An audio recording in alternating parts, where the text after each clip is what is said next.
さあ、最後の平成ライダー、始まりでしょうか？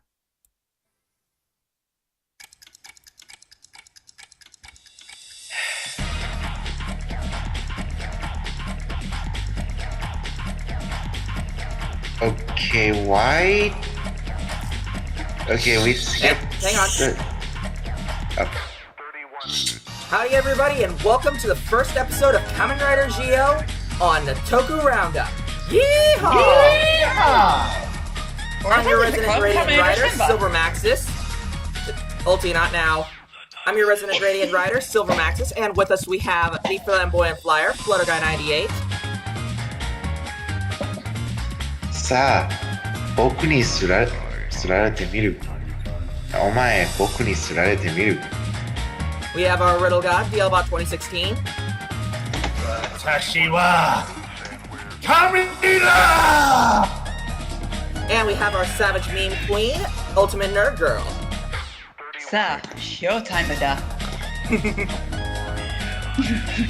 And special thanks to Malika, or I can't even pronounce it, but special thanks to him for the Zeo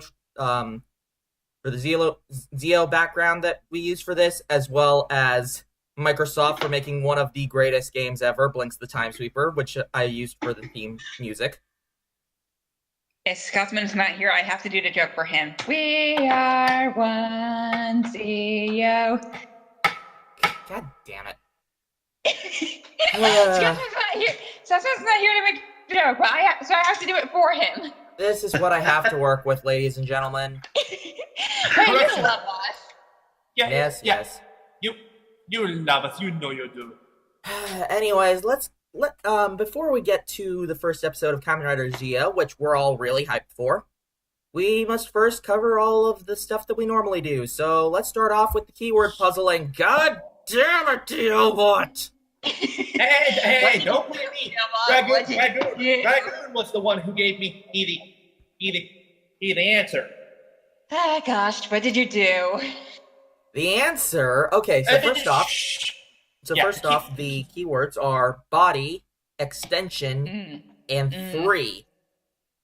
The answer is Trideron. The fuck? Okay, explain.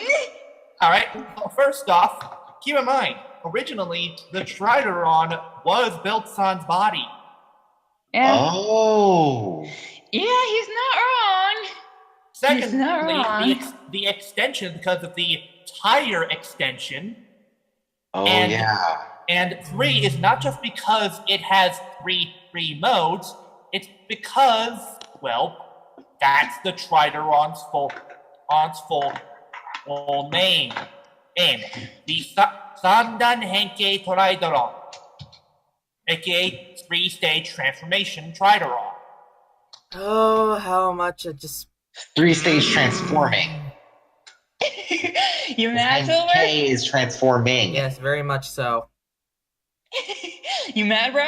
Ay, caramba. Come on, admit that was a good one. Yes, but even still, god damn it, DLBot. Again, I'm just the messenger. Wait, who did it Silver, last you week? can't. Silver, don't hate the player. Silver, don't hate the player and hate the game. God damn it, Dragoon. Silver, don't hate the player, hate the game. Fine. Well, luckily, this week is my keyword, and you guys are totally not gonna guess this one. Don't boast just yet, Silver. Alright, well, shall we get to the news? Oh, why start now? Because that's what we do. And anyways, news roundup. Stato! And I forgot to grab my phone, so I'll be right back. You guys go ahead and talk about the first one. Well, Alright. So, what was the tactic? Just keep your timer on for now, or just, do a mental timer, okay? Okay. All right. So, who's gonna start? Hey, Flyer, why don't you do it? Excuse me. Fine. So, toys are released for many franchises along with TV shows and video games. And among these franchises include Kamen Rider. For the franchise, the Henshin belts are necessary not only for the fans who are children, but for the adult fans who either make their collection widely known or keep it secretive. The author of this article is an adult fan, and when Geo was announced, so was his purchase of the Jiku driver. He has also made purchases of Kamen Rider merchandise on the way home from work, and the excuse that he made to his wife was that he wanted to make their child happy. However, his true reasoning was that he felt upset for missing out on an item in his collection. The gimmick lines don't just attract children, but they also attract adult collectors. Dad, buy it, may be what the child says, but in fact, it's not just the child who wants to make the purchase, but also the adults. Which? Okay, then. Yeah, that's pretty true. That is very true. That is very true. Yeah. Good to know. Can't blame him. Good to know that someone realizes it. Yes, agreed. Also, for those in the audience that, for the past couple episodes, have been hearing my creaky chair, I just changed chairs, so hopefully that won't be a problem. What creaky chair? Like, whenever I lean my chair back, that it would be like, I never heard that. Okay. Anyway. Maybe it's just me being paranoid, but yeah, honestly, yeah, Kamen Rider definitely does have a big, not just a child following, but also a very big adult following. You know, most of us are in our late teens, early 20s. Well, actually, all of us are in our late teens, early 20s. I think the only person who isn't is Zeltrax. How old is Zeltrax? 30. No, that's Mildra. Oh. Zeltrax is 24. Oh, what? okay. I thought he was older than that. No, I think he said he was like 28, 29. Oh yeah, he's 28. Oh yeah, he's 28, 20. Yeah, he's 28, yeah. Aren't we so personal that we know each other's ages? Because we've been working on this podcast for over a year now. Anyways, but yeah, it's like Kamen Rider is very big because it appeals to all ages. For those of us who grew up on this sort of thing, that we are very, well, I don't know the word to say for it, but you know, we're passionate. Yeah, very passionate about the series. And who is eating at a time like this? Not me. Not me. Water. Not me. I'm watching you guys. Somebody's full of shit. Yeah, exactly. Anyways, so yeah, basically the Kamen Rider has been around for 40 plus years, and even today, it still holds its charm. For 47 years, yeah. Yeah, holy crap!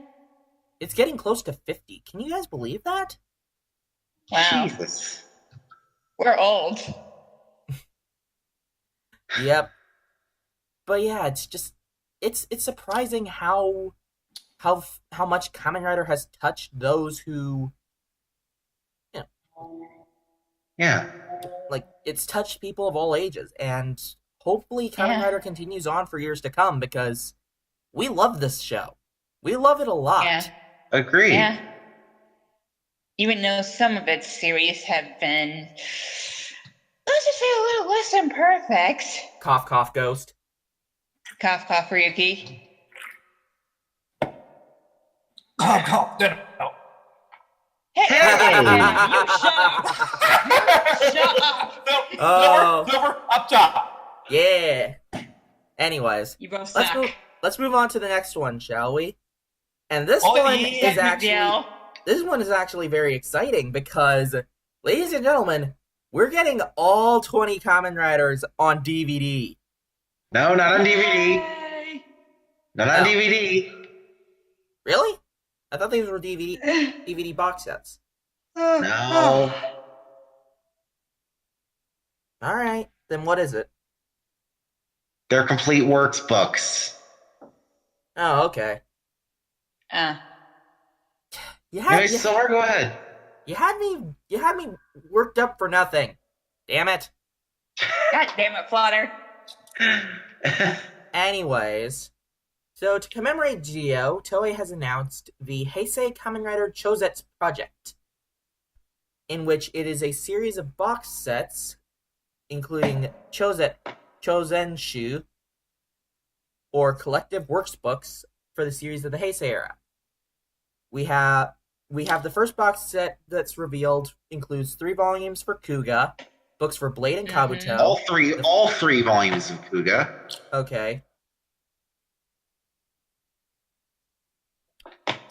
But anyway, so it includes all 3 volumes for Kuga, books for Blade and Kabuto, the first volume for Decade, and then books for Forza and O's.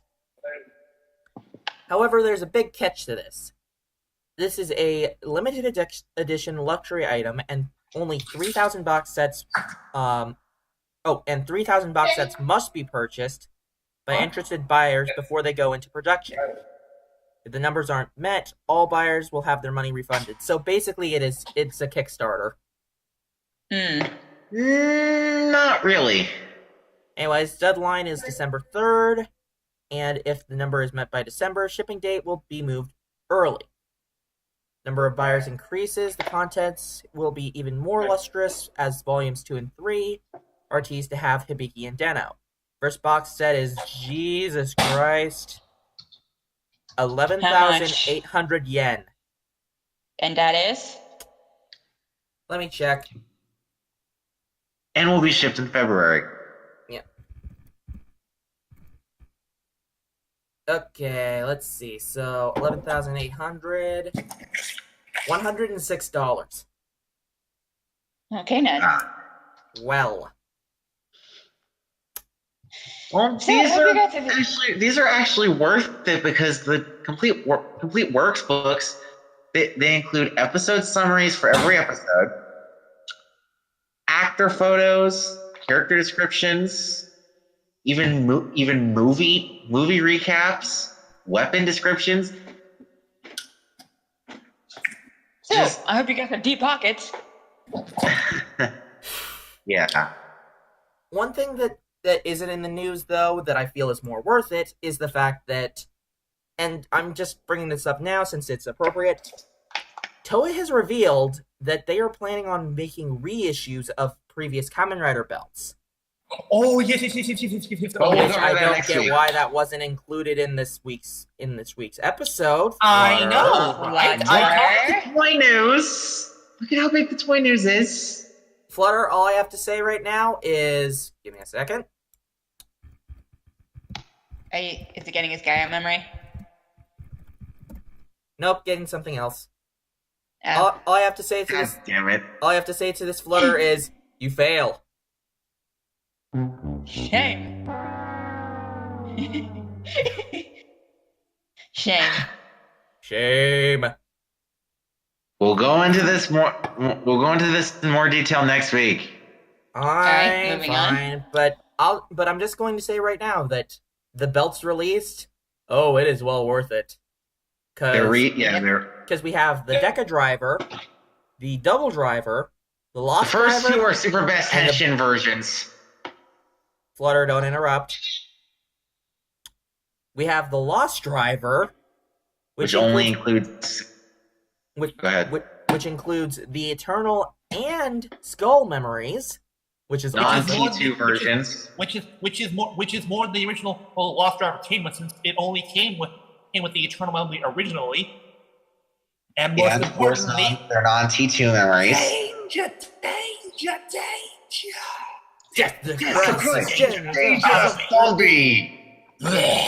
God, we were completely off key with that. But yeah, Dangerous Zombie is getting... Yep, the Buggle Driver is getting a re-release, which is pretty awesome for those who want the Buggle Driver. Like me! Anyways, let's move on to news that's probably going to piss a lot of us off.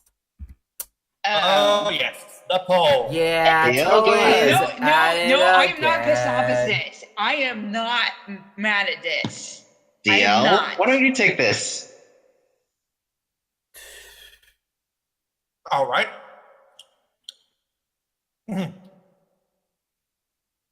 In honor of the Heisei generation coming to an end, and Heisei era. Yeah, you said Heisei generation. It's Asian era generation. There's a difference. Anyway. All right. In honor of the Heisei era coming to an end, and Yahoo Japan there have been 2 polls released, one by Toritame and another from Yahoo Japan. The results of the Toritame poll are as follows: at number 10, Kamen Rider Kiva; at number 9, Kamen Rider Heisei; number 8, Kamen Rider Blade; at number 7, Kamen Rider Tabata; at number 6, Kamen Rider the fuck. At number 5, Kamen Rider Kuga. At number 4, Kamen Rider O's. At number 3, Kamen Rider W. Yay! At number 2, Kamen Rider. Say it, bitch. Say it, bitch. Deno fan in the room, excuse me. Yes, excuse Deno me, fans I in the think room. Deno is Excuse us. incredibly overrated. I'm sorry, both of you. I don't care what you say. Double is better than Deno. Yes. Change my mind. Yeah, good point. Yeah, Double is by far the better series because it has great characters, it has great story, it has great villains. What can you name that is memorable about Deno that isn't the Tauros? I think Realtor wasn't that bad of a protagonist, in my opinion, and I didn't mind the story at points. Okay, that's one thing, but even still, compared to W... I said I do agree it's a better series, but I still like Deno in my opinion. It's called an opinion, you bastards. My god, this is gonna turn into Toku Roundup Civil War, isn't it? We'll have Team W versus Team Deno. Jesus Christ. I'm right, sorry, go Flutter. ahead. Read number one. Read number one. No, we're playing. I need to mention you. I'm sorry, Flutter. So was my friend. God damn it. So was I. Anyway. Flutter who answers that. God damn it. Ruined it. Anyway. I'm surprised. I'm surprised that never made it into the actual movie. That line never made it into the actual movie. Wait, it didn't? I thought it did. No, it didn't. Oh. Huh. What the hell? Alright, so yeah, number 1 was 5 with eyes, which I also don't have much of a problem with that it made it onto the list. I like 5s. Yeah. I mean, a lot of people really like 5. Kusaka aside. Mm-hmm. Yeah, Kusaka aside, I like 5s. Now, one thing about this is that Toritame had 5,000 respondents to it, which is a lot more to say than the 200-something that the previous poll that we covered, as well as the Yahoo Japan poll, are able to... So I guess that it's a bit more credible, but at the same time, why is Deno at number 2? Because Deno is good. Wait, let me see the actual number.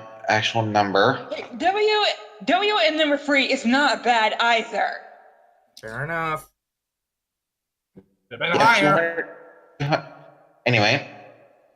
But then we get to the next one. Continue. But then we get to the next one. Japan article, and number 19. Don't go over all of them. Just say the highlights. Right. At the bottom of the barrel, unsurprisingly, is Ghost. Where it belongs. Where it belongs. In 10th place, actually, tying, is none other than both build and decade. Huh. Yeah, there are actually a few ties here. A few ties in this poll. Tied for 16th place are Forza and Kiva, and there's a three-way tie for 13th place between Guy, Wizard, and Blade. And tied for 7th place is both Ryuki and Exing. Okay, comparing Ryuki to Ex-Aid, that's kind of bull. Yeah, that's kind of bullshit. Mm-hmm. Yeah. Also, isn't it funny that Decade is tied for 10th? I know, right? Coincidence? I think not. Oh. Well, there's the timer, but we'll talk a little bit more about this. So, All right. At fifth place is Kabuto. At fourth is Fies. Third is Kuga. Second place, Double. Yay! Yay! That's good. But in first place, we have Deno. Boo! Yay! Mm. Yeah, super. I got surprised over there if you ever need salting them. I mean, true, the Toritame. True. First off, Japan has different tastes than America, Yes. and 5,000 respondents in comparison to 284. Yeah, that's a big difference. At the same time, I question the credibility since 6th and 7th is kind of a high place for Ryuki to be, especially since it nearly killed Kamen Rider. Yeah. Just And one of us has personal beef with Ryuki, isn't that right, Diobot?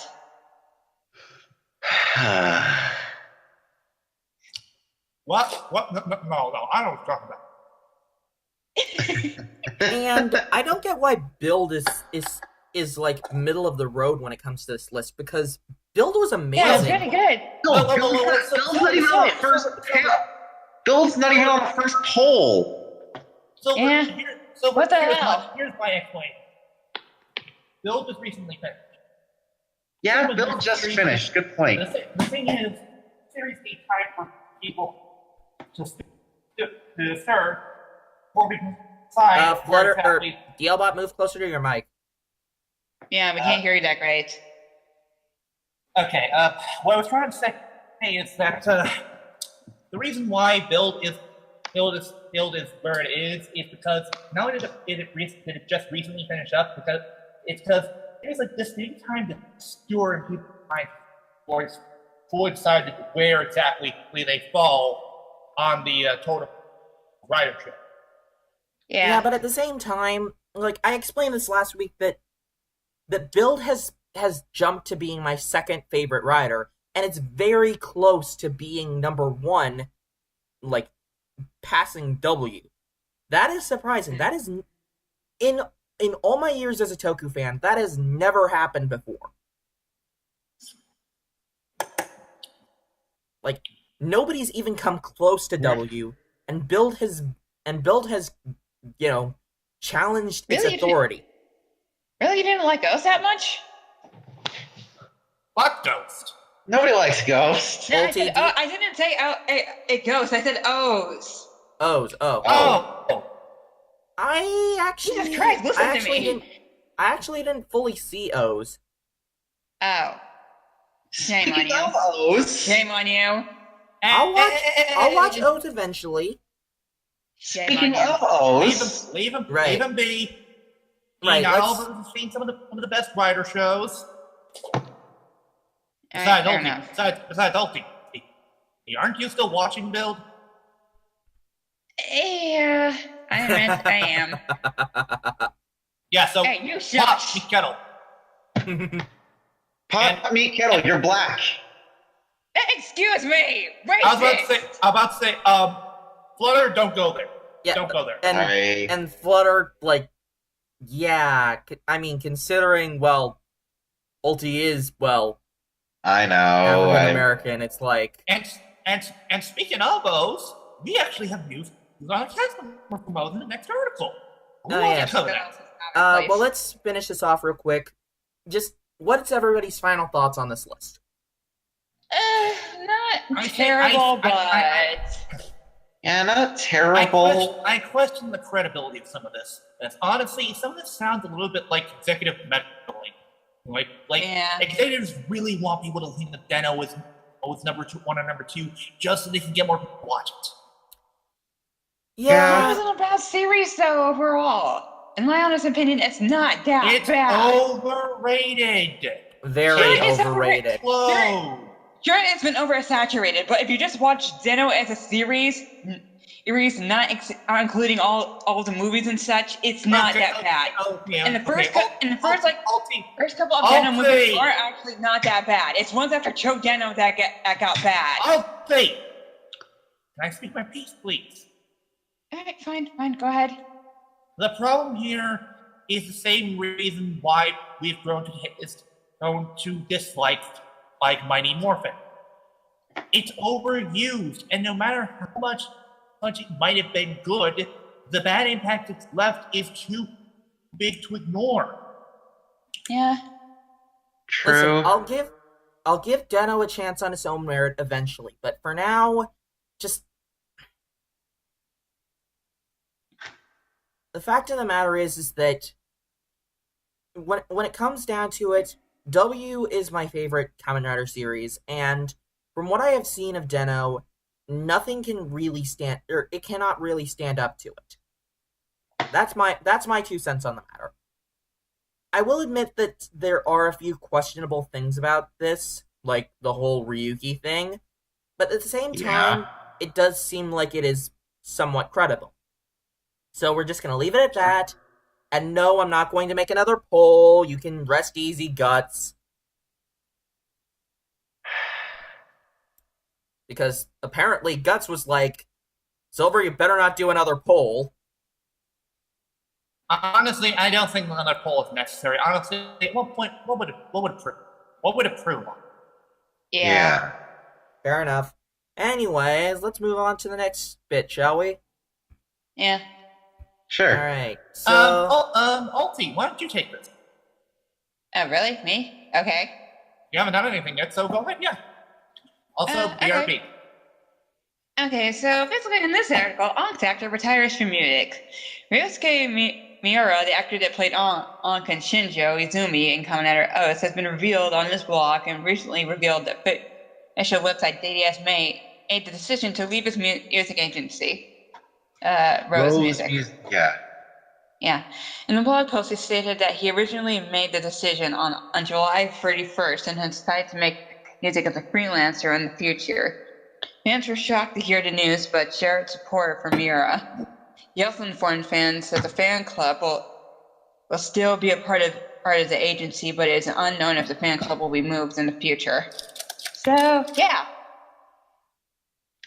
So, yeah, he's moving his music career. Okay. Yep. Which, honestly, is a bit of a shame, because...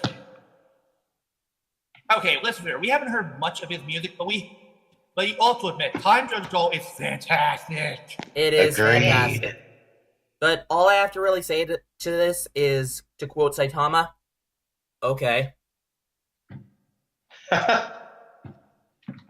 Honestly, it's his decision. Who are we to question it? Yeah.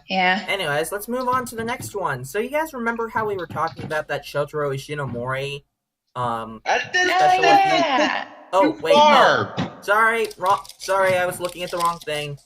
So you guys remember how Kamen Rider Build has a bunch of music and stuff?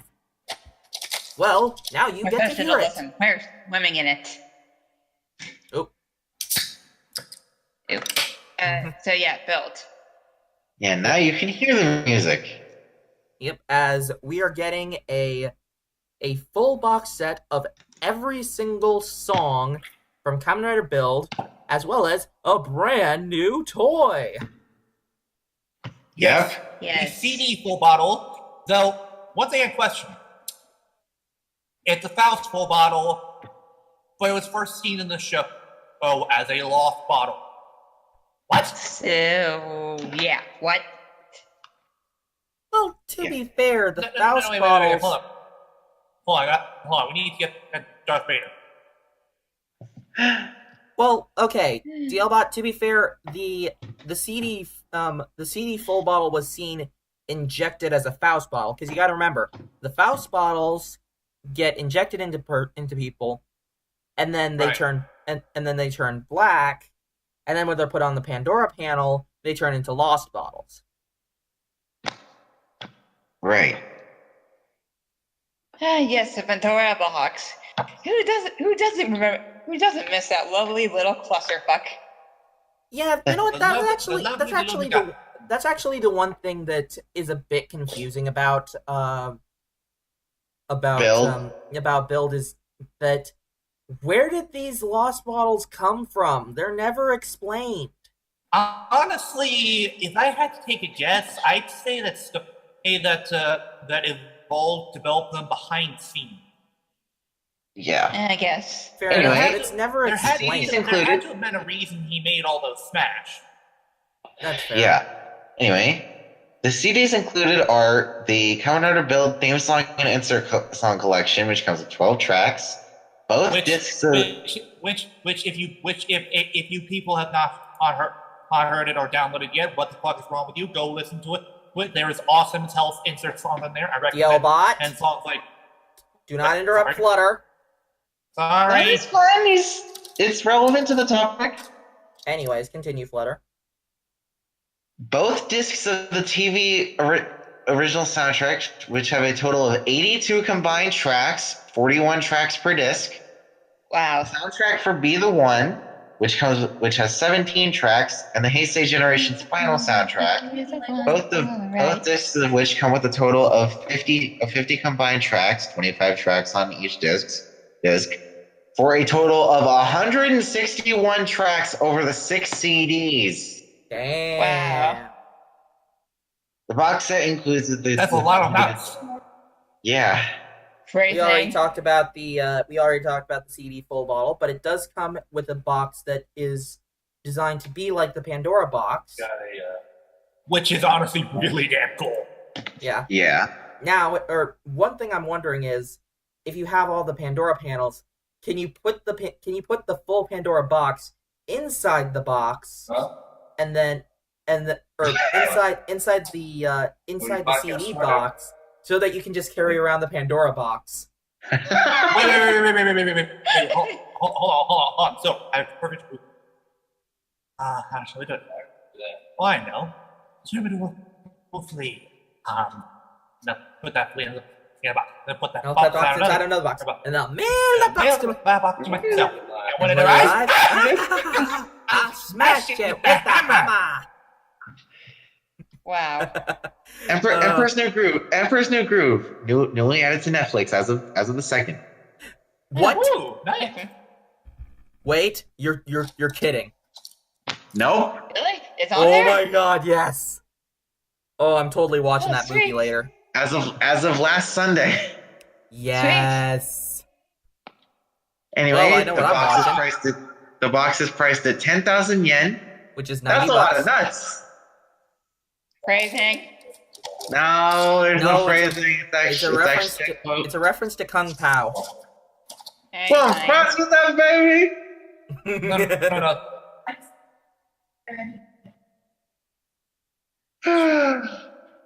But yeah, 10,000 yen, not too bad, especially since you're getting like 6 CDs. Yeah. And is now available. Mm-hmm. Anyways, now we actually get to the whole Shotaro Shinomori documentary, which... So yeah, we finally have confirmation that this thing is actually going to be a thing. The educational special titled 100 Minutes de Shotaro Ishinomori. Woo! No, there's a couple of. The special is a roundtable discussion of all of his works, which include, of course, Kamen Rider, Cyborg 009, and a bunch of other ones. Sarutobi Echan, Sabuto Ichi Torimono Hikae, Genma Taisen, and more. Flutter, did we really need to know all those? Yes, you did. Also, has anyone ever seen Cyborg 009? No, I haven't. I've actually seen like the first few episodes of the anime that came out. Oh wait, this isn't the documentary. Wait, which anime? That's something completely different. Cyborg 009. I actually meant to see the first few episodes of the anime. Which anime? They've made multiple of the anime. The one that came out in 2000. Oh, okay.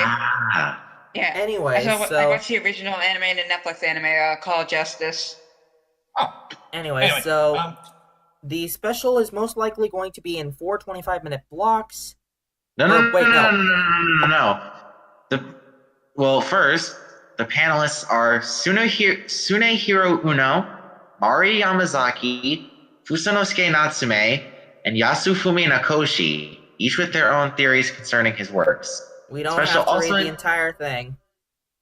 Yes, he does. Fine.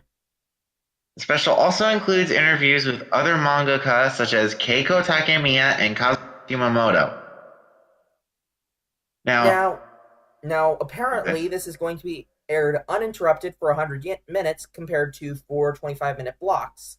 Like they usually do with specials like these. Which will be premiering, well, today in Japan time. Well, actually, yesterday in Japan time. Oh. Well, then why are we covering it today? Actually, let me double check. We're looking at now. Everything that's happening now Potter. is happening now. What happened to then? We just passed Potter. We just passed then. God damn it, Flutter. Go back to then. We can't. We missed. We can't. We went past it. When? Right now. When will then be now? Soon. How soon? Spaceballs. I love the Spaceballs. Yeah, I love Spaceballs too. That movie was awesome. I don't care. Yeah, I've seen a lot of people hate that movie, but I don't care. I just love it. Who hates that movie? I love that movie. How can one hate that movie? It's so quotable. Yeah. Yeah. Yeah, it aired from 100 minutes from 11 o'clock to 12:40. Who's gonna be up at that time in Japan? Who knows? Anyways. Don't forget, it's completely different cultures. Some kids would be up at that time, or people. Anyways, we also have. So with our next news article, we have another marriage, and this time it's for Yay! Deca Ranger. Yep. So, Mika Kikuchi. yeah. No, go ahead. No, you were gonna. No, go ahead. Go ahead. I was gonna make a joke. about this, but I'll let you say it first. Go ahead and make the joke. So Tetsu decided to be Mr. Steel Senchan's girl. Yep. Who wants to cover this one? Yeah, Ulti, you can cover it. I'll cover it. Alright, fine. Alright. So, according to into recent news, we have been married recently. Wait. The actors for none other than Deca Pink and Deca Break have recently gotten married. Wait. Mika Oh wait, no, go ahead. I had another joke, but you go ahead. All right. The respective actors after being Mika Kikuchi, he who played Umiko, and Tomokazu Yoshida, who played Deca Break. All right, can I make my joke now? I was also gonna make a joke, but go ahead. I think we're on the same line with this joke. Okay, so Sunshine would see this and be like, "Hey, that's my girl," and Tetsu would just simply go, "Nonsense." I also have this. Who's that? Who's that? It's Mr. Steal Your Girl. which honestly, I'm happy that Kikuchi is now currently having a better marriage than her last one, because those of you who don't know, she originally was married to none other than Red Racer from Goranger. Oh, Yuji Kishi. Yeah, and here's the thing. On paper, that doesn't sound bad, except there's a huge age gap. Mm-hmm. Yeah. Last time I checked, a grand total of 13 years. Yeah, I can't personally complain about that with my personal life per se. Here's the thing is that with both of my parents as well as with my girlfriend, the girl in the relationship is only 2 years younger than the guy in the relationship. So, so that's not that big an age gap, but 13 years? Yeah.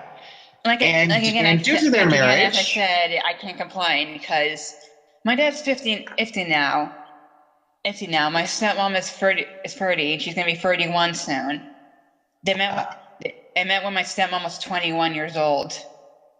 but yeah, due to their Okay, then. marriage, Tomokazu has announced his retirement from acting in order to pursue becoming a medical acupuncturist.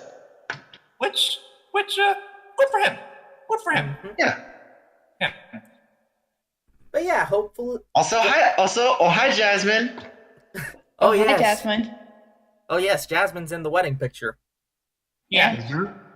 Which, Jesus, Decker breaks tall. He is. Yes. Yes, she. That's Yes. One Yes, question. he is. One question. Is he as tall as Stephen George? Oh, jeez. Because I remember 3 years ago, I met the guy at PAX Prime, well, now known as PAX West. He is huge. Yes, Tetsu was a tall man. Alright, anyways. So let's get on to the next one, which this one's going to be relatively short. We have the release date for, well, we have the release month. window. Yeah, the release window for Power Rangers Beast Morphers. It's going to be released Yay! in February. Yay! As confirmed during a radio station interview in South Carolina by Rory Travis, Beast Morpher Red. I am excited. Oh my god. And the audio excerpt can be heard on his Instagram page. I mean, to be fair, Go Busters is one of my favorite Sentai, so it's my favorite Sentai, so yeah. So would you say February will be time for Buster? It's time for Buster. No. It won't be time for Buster. It'll be Morphin time. It's morphin' time. I really hope that the morphers actually say it's morphin' time. That would be amazing. That would be cool. Also, I'll have to say, Hasbro's, don't fuck up. Yep. Mm-hmm. To quote Barrett from Final Fantasy VII, don't fuck up, because otherwise you'll face the wrath of Barrett. Alright, by the way, did you guys cover Dimensions in Danger last week? We No. did not. No. Oh, okay. Alright. Do you plan to cover that at all? No. Ah, damn it. Anyways, so next up on our roster we have Silver, I think it's only fair that we briefly we at least give our thoughts on whether we thought it was good or bad. I thought it was pretty good. The flaws in certain areas. Ulti. I never saw it, so so I didn't see it, so I'm abstaining. I'm not gonna spoil. I'm not gonna spoil. Don't worry. I'm just saying I thought it was good. Little rushed, and some Tommy favoritism. Yeah. Yeah, it was good, but rushed. At least. And I heard that there was no love for Trent. Yeah. Or TJ. Or Dino Charge. No, wait, not Dino Charge. Dino Thunder, I mean. Sigh. Anyways, let's move on to Heisei Generations Forever. We finally have a teaser trailer revealed. And we have the date for the film, December 22nd. The teaser includes the quote, "Every battle stirs up a yearning. To those who've lived in the Heisei era, now is the time to make your move."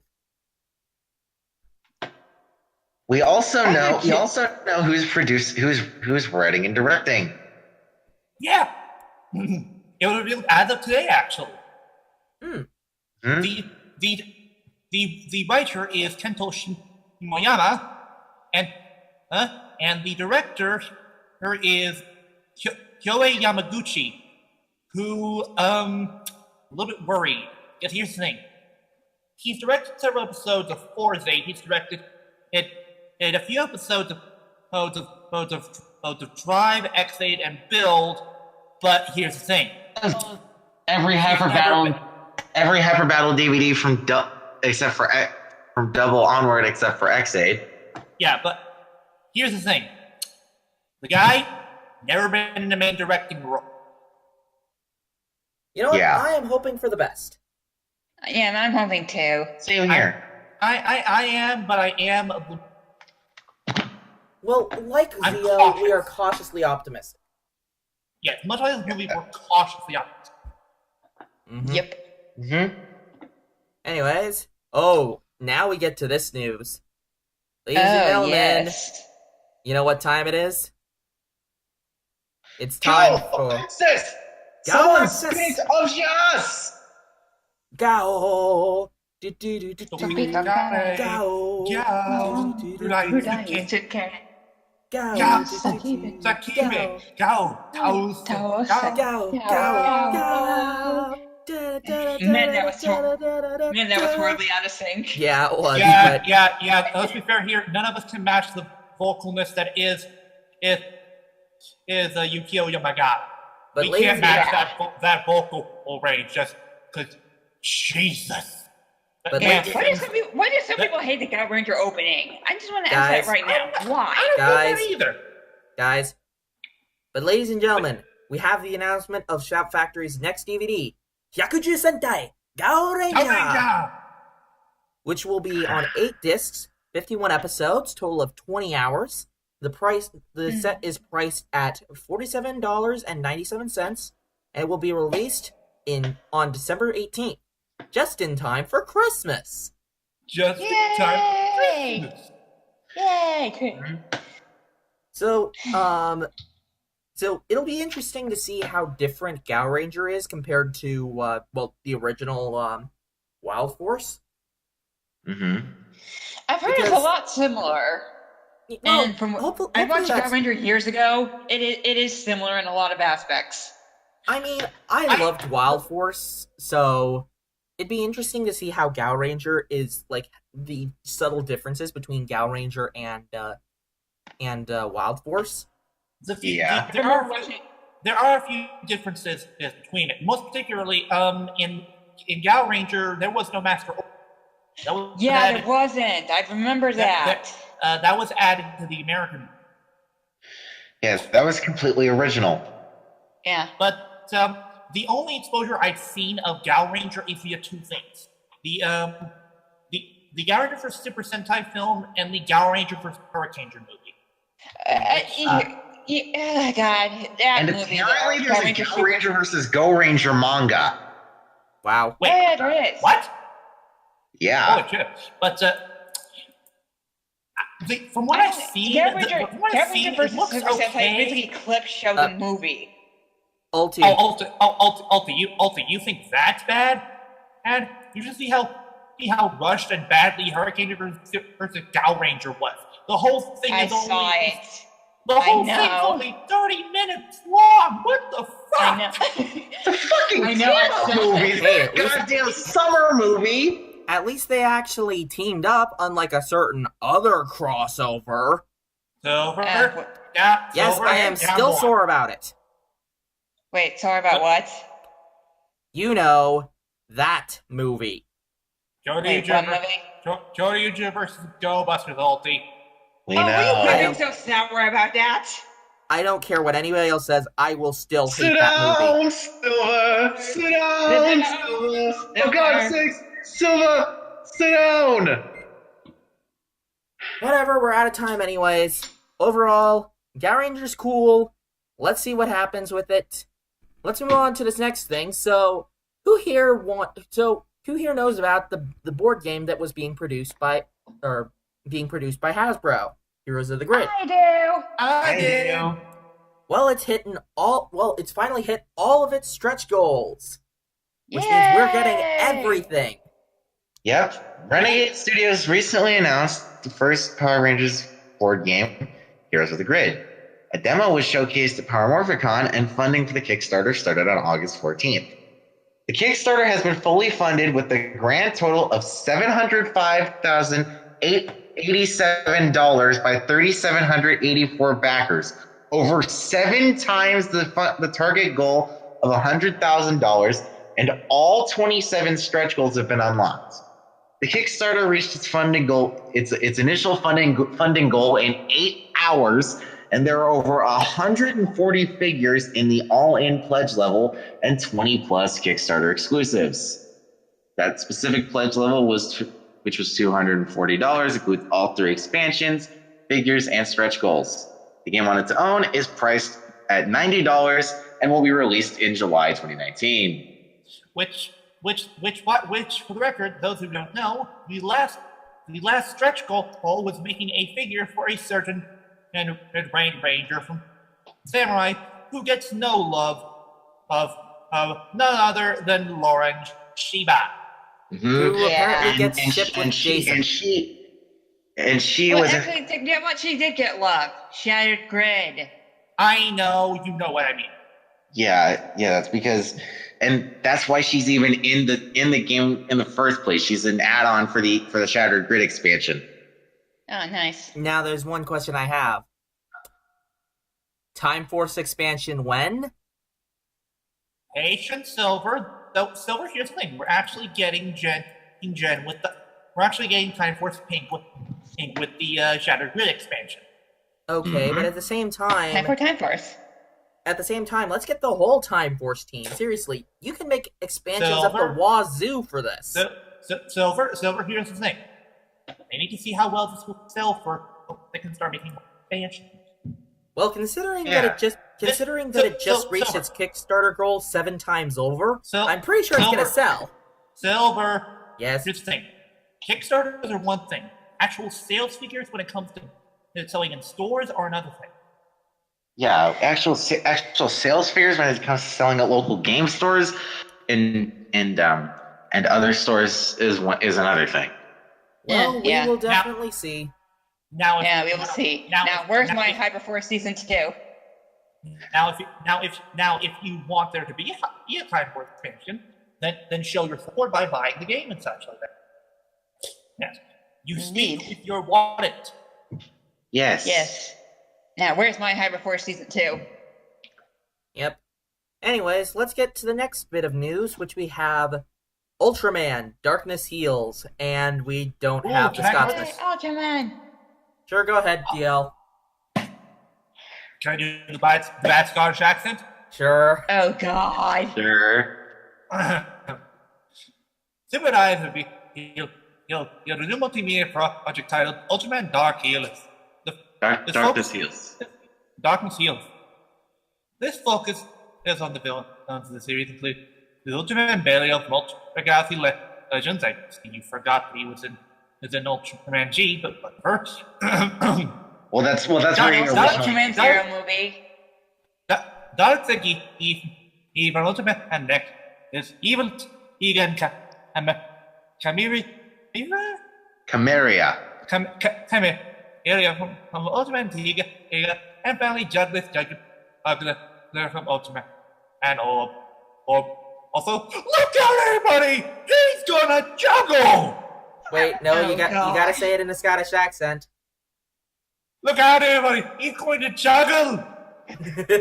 Much better. A special introduction event for the project titled Old Dark Hero Special Night. I was held in 2008 in Ultraman Festival.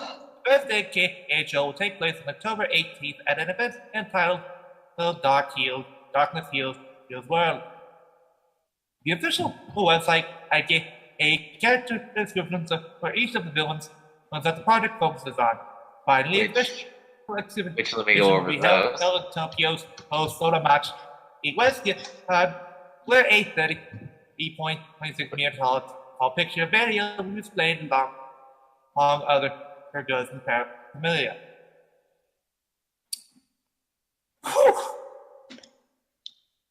Well done, fake Scotsman. Thank you. And the character descriptions are Ultraman Belial, the worst of the worst, an Ultraman from the land of light who fell Flutter, we don't need to go over all of them. I will say this. I'm kind of glad this is happening. It's nice to see the villains of Ultraman get some love, since they rarely do. Oh, it's Kamehara. Alrighty.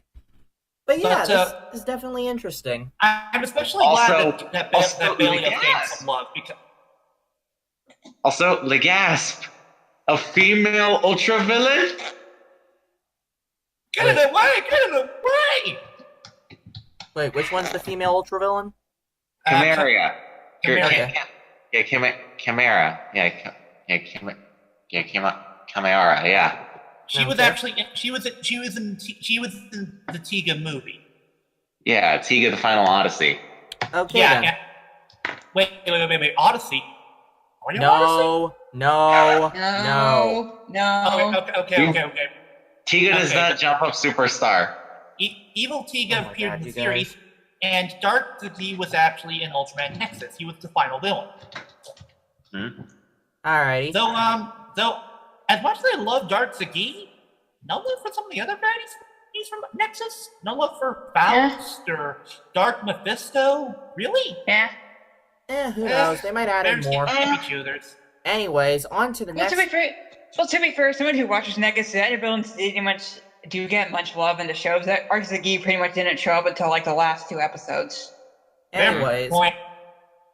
guys, I think we're out of time for this segment. So next All right. up, we've got toy news, and Jesus Christ, we have a lot of Zeo news.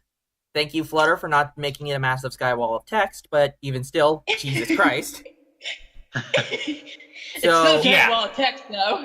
So we're going to implement, even though we don't have the slide for it, we are going to implement the lightning round. So if it's okay with you guys, I'm going to take the lightning round then. All right. All right. Lightning round. Kamen Rider Zeo. Clock up. One thing involving the Rider kick figures that I do want to mention, since I do know about thanks to video reviews, is the basic way of how they change from being in Geo armor and of course armor gates. Okay. Right, Mm-hmm. we should probably get to that. So the first bit is the Rider Armor series, which attaches to either Zeo or Gates. And is, it uses the armors that are seen in the actual show. Mm-hmm. Now, sorry. Oh, go ahead.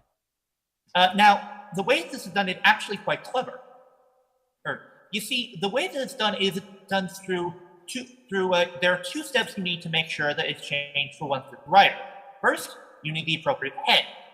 After that, all you need to do is turn the figure around, because on the other side is the armor meant for the respective rider. For example, on one side you have the rider armor formed for Geo. On the other side is the rider armor Gate. A bit Which lazy, is honestly but it works. Which is very clever. I'm glad they didn't bother trying to kind of sell the same armor, or except for a new piece and such here and there. I'm glad they went with this. It makes you feel like you're kind of getting more with only one rider armor that you purchase. That's fair. Anyways, so each of these is priced at 1,800 yen, and the build armor is currently available, but Ghost and X-Aid will be available on September 29th, even though, as we'll see, Ghost is the first rider armor that we see, which is kind of ironic, considering everybody hates Ghost.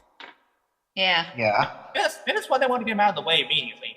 Yeah. Anyways, next up on the roster, we have the RKF Armor Writer armor figure Kamen Rider Gates, which has 16 points of articulation, priced at 2,000 yen, and it will be released next week, September 15th. Mm-hmm. Next up, we have the Ride Watch stand and the Den-O Ride Watch that is revealed. The Ride Watch stand able to hold 7 different Ride Watches, and it can be attached with another Ride Watch stand to add even more Ride Watches. The set is priced at 4,000 yen, with the extension parts being priced at 2,500 yen, and it will be released in mid-October. Yep. Next up, we have the DX Ride Striker, which is the rider machine for Zeo and Gates, which turns into a ride watch into a rider machine. It can be ridden by both the RKF Ride Armor series figures for Zeo and Gates, and the ride watch function is compatible with the GQ driver. This is priced at 2,500 yen and will be released September 29th. Next up, we have Kamen Rider Gates' weapon, the G-Con Zax, Mm-hmm. which has 2 modes. Oh no, and you me. Oh no. Oh no! Oh no! Oh no! Oh no! Oh no! I love that. It's very well done. Anyway. I remember making that joke when we first heard about the Zcons Act. So it's very similar to the Gcon grade, in which you can Gcon insert Geek Aid. Geek grade, Nerd! whatever. Nerd! I don't care. Anyways, it has different attack sounds and you can put in the ride watch to activate the finisher, as per usual. This will be priced at 4,000 yen and will be released on September 29th. And that concludes our lightning round for Kamen Rider Zeo. Clock over. Mm-hmm. Yep. So, any final thoughts on the? I'm over. So, what are your thoughts on all this? All of the stuff that we got? Interesting. Yeah, interesting, and at least It's nice that Geo's starting off strong with some good merchandise. Mm-hmm. Yeah. Also, W Ride Watch when? Ancient Silver. Okay. Why does Deno get a ride watch before W does? Because it's Deno. And now for Lupa toys. No, maybe so my fries. I am so close to calling Toku Roundup Civil War. Just saying. God damn it. Anyway. Okay, everyone down. Pitchforks down. Thank you. Hey, all I am doing is defending Deno. Silver is the one that wants to put fuel on the fire. Alti, you're also provoking Silver. That's not a good idea. Oh. And don't tell me you're not doing it intentionally, because I know for a fact that you are.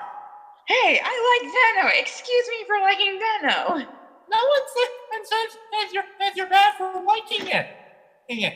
But you've learned now how the Deno triggers Silver. I know it does, but that's not my fault. There's nothing I can do about that. Anyways. Now we've got Lupa toys. Yeah, we'll see if Toku Roundup Civil War actually happens and we have Team W versus Team Deno. Oh god, this is slowly turning into Kamen Rider Tyson. Oh god. Anyway, what have I done? Our two Lupat toys are first the DX are the Thief Combining Gun DX Lupin Magnum. It represents Lupin Red's exclusive weapon, which also happens to be Arsene Lupin's favorite Lupin collection piece. Why does Lupin Red get his own weapon, and yet Patron and Ichigo gets the shaft? Because Silver, down, boy, down. It's just kind of dumb. Silver, show ain't over for you. Let's see what happens. Yeah. Okay, turning the dial powers up the Itadaki Do strike, and in addition, it can be combined with the DX VS changer, and shooting both weapons simultaneously unleashes an incredible amount of hidden power within the collection. Wait, Dodo, so it's a monster that Yuma uses in Yu-Gi-Oh! Zexal? Though not stated on the item's website, it has been stated that there is a mecha which combines with the DX Blue and Yellow Dial Fighters. It is priced at 5,000 yen and will be released in October. Next, we have the DX Trigger Machine Splash, which was revealed in this week's episode. Mm-hmm. Yeah, the newest DX VS vehicle has been revealed, which is the DX Trigger Machine Splash. It represents the new VS vehicle stolen from the Pilot Rangers by the Lupin Rangers, and it combines with DX Good Striker and the DX Good Striker and the DX Magic Dial Fighters to form DX Lupin Kaiser Magic. Wait, Splash Magic or Magic Splash? I believe it's Splash Magic. I forget. Also, hey guys, it's a repaint of Trigger Machine Crane. Yay! Yeah. Don't be so salty, Silver. All I have to say about this is, to quote MST3K, they just didn't care. To be fair, Silver, could be worse. Yeah, it could be worse. Okay, fair enough. Yeah, it's flash magic. Yeah, like all Magic! DX. Shut up, you weirdo. Shut up, you weirdo. Like all DXVS vehicles, once inserted to the DXVS changer, special sounds are unlocked. It is priced at 1,800 yen and is available now. Yep. However, it can also be combined with Pato Kaiser to form Pato Kaiser Splash, but we haven't gotten that yet. Yeah. Yeah, it can combine with Pot Kaiser to form Pot Kaiser Splash, but yeah, we haven't gotten that. Anyways, let's move on to the next bit, which we have more reveals on the Soul of Chojoken King Brachion. Ah, yes. Which, by the way, one thing I want to mention involving King Brachion is there's one exceptional surprise even included here. Yeah. Weird. And it's not one you would originally think of. It's relating to how he was in the series. Can we reveal him real quick first before we say that whole thing? Go ahead. So of course we have King Brachion, aka Titanus. It's the same mold as the Legacy version for Power Rangers, but is modified with specifications that are suitable to the Soul of Chogokin line. Now then, if you have the other two Soul of Chogokin figures, that being Daijujin and Dragon Caesar, you can actually combine the three of them to form Ultimate Daijujin. Wait. Dragon what? Shiz! No, Wait. black hole now. Wait. What? But For both anyway, of you. What it was? No. So I need to mention something about King Brachion. Remember?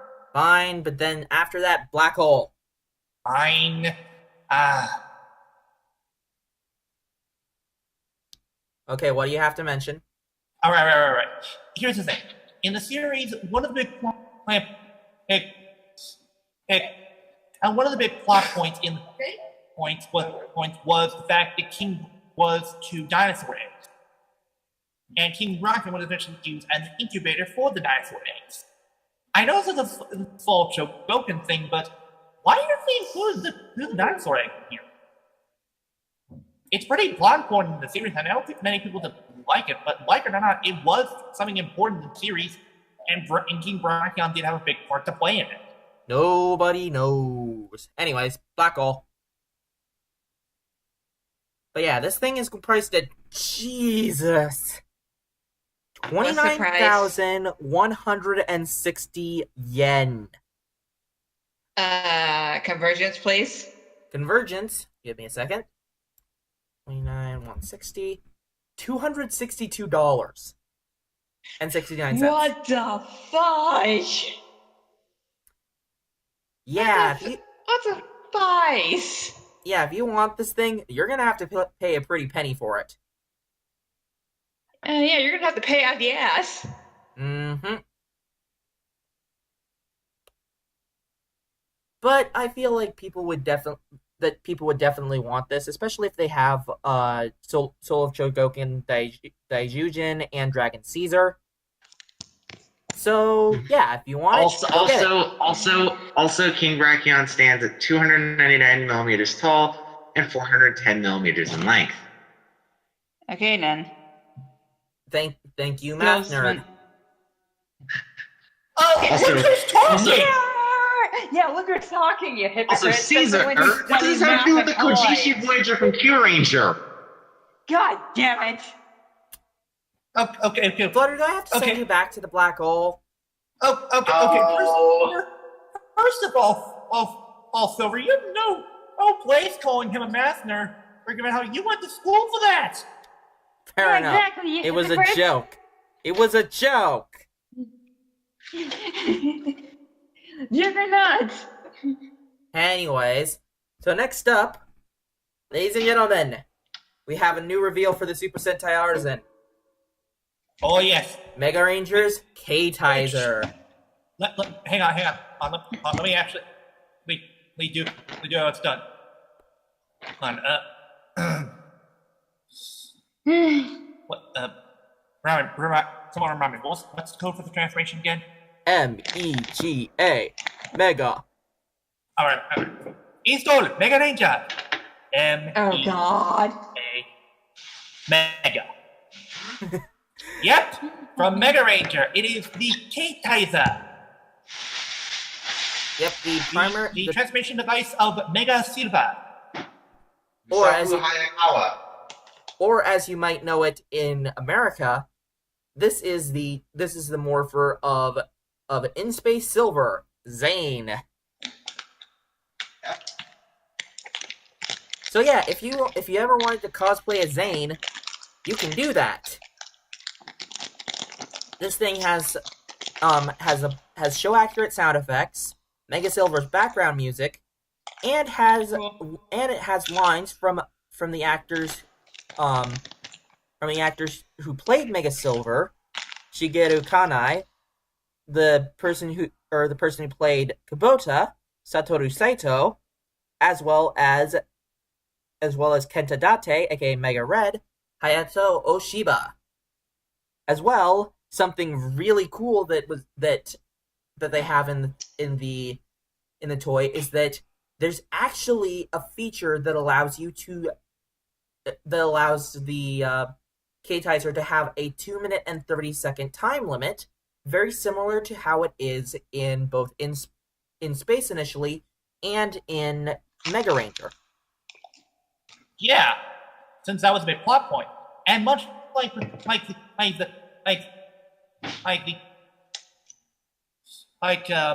what was it? The digitizer? The digitizer. It has voice lines from the actual actors from the show. I literally just said that. Oh, sorry, I didn't hear you. No worries. This thing is priced at 8,500 yen, which translates to $76.50. And this will be shipped in February, so better save up that money now. Hey, Hasbro. How about importing this digitized as a legacy-esque items for Power Rangers? Fans would love you for it. Okay, also, you need it. Here's the thing. Bandai probably won't let Hasbro have this, so they're gonna have to make their own because they're probably still salty because of the them taking the rights. No, Silver. Here's the thing. This is Bandai of Japan. Bandai of America is a different section. Yeah, but do you think Bandai of Japan is just going to hand over their toy designs to Hasbro? Well, here's the thing. Silver. Bandai of America is they're cheapskates. They try to cheapen everything they can, and for years shown how much of a horrible company that they are. I'm pretty sure if Bandai had Japan were able to, they would disown their asses. Okay, fair enough. But yeah, so those who want a K-Tizer, go on and get it. As Corporate Commander says, you need it! You need it! Anyways. Corporate Commander, not Cover Commander. I said Corporate Commander. Anyways. You said Cover Commander, I heard you my right. God. Anyways, let's move on to the episode, shall we? Starting off with Kamen Rider Zeo, Episode 1, Kingdom 2068. And as I said before, it's not Kamen Rider Zeo, it's Kamen Rider Simba. Get it right. God damn it, Ulti. Wait, hold on. Before we do that, we need to cover one small thing. And it involves Just Beyond. Okay. It's quick, but we need to cover this. Alright, let me put in the breaking news thing. Here's the thing. According to a post by Mega Beast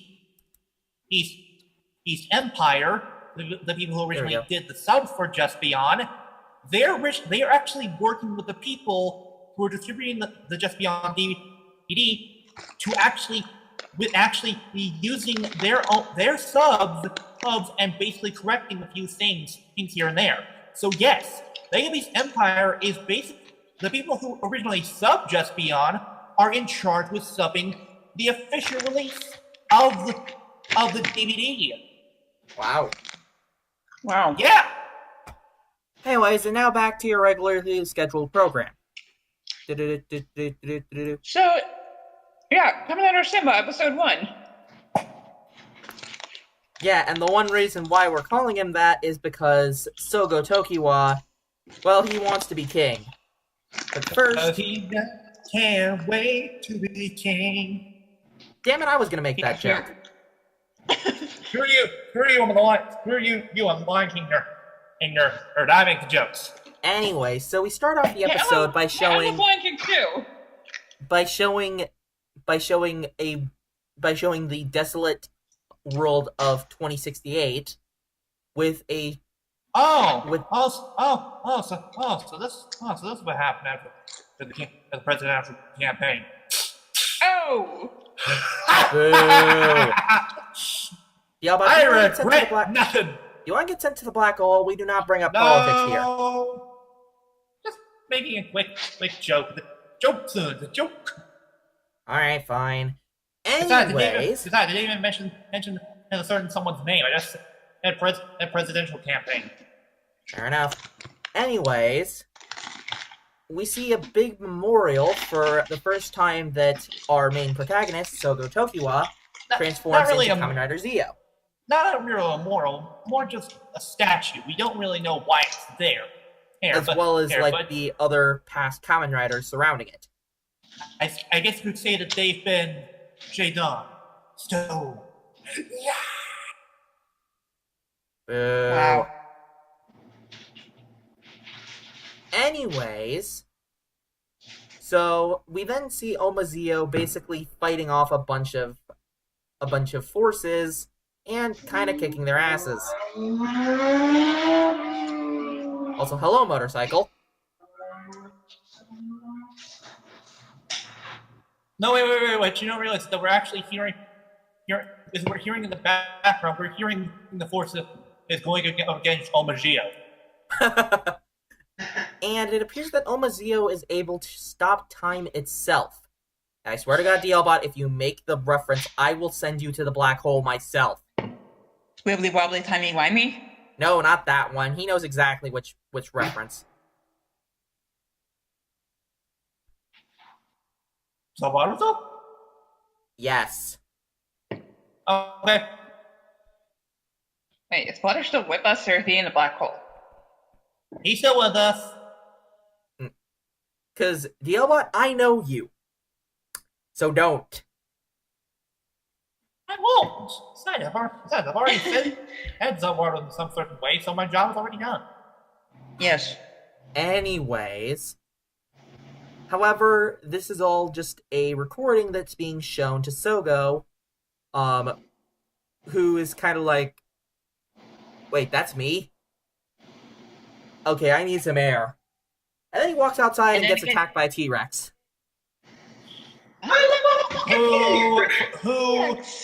And the T-Rex, and the T-Rex, for some stupid reason, sounds like a goddamn elephant. What? Also, doesn't this T-Rex look familiar to you? Like a certain, like a certain T-Rex that we've seen in a certain other show that has to do with dinosaurs. You know, I think that it starts with I think that it rhymes with Spinoblarge. Spinoblarge or Spinoblarge. Dino Charge? Yep. Yeah, Dino Charge. But yes. Now I know what many of you are thinking. Why is the dinosaur sound like an elephant? Well, you see what you don't know, people. This is going down in history, with many other mysteries. Who is Naruto? What was the deal with the secret? Why does the dinosaur sound like an elephant? And from now on, any answers that you have that make you scratch your head will be answered with why did the dinosaur sound like an elephant? It's best that you don't know. Yeah. Yes, Noah! Yeah, that is our new damn it Gosei. Yeah. Yep. Okay, now I want to see Moving somebody on. make that into a meme on Toku Riffs. Yeah, please do. Moving on. Anyways, so after the opening T-Rex. title, Motherfucking T-Rex. well, after the opening titles, which goddamn, I love Overquartzer so much. Yeah, it's a good song. I still Oh, call so good. Overquartzer is pretty good, I'll admit. Yeah. I still gotta say, if anything goes, and Just Live More from Gaim are still my favorite openings from Kamen Rider overall. Amazing. For me, it's Excite and Surprise Drive. The first drive was good, but nothing for me can beat Just Live More from Gaim. I mean, I do like Just Live More. Anyways, we then cut to earlier, well, technically later. Time travel can be really confusing. Wibbly wobbly, timey-wimey. And I have a feeling we're going to be making a lot of the Spaceballs we are in now jokes.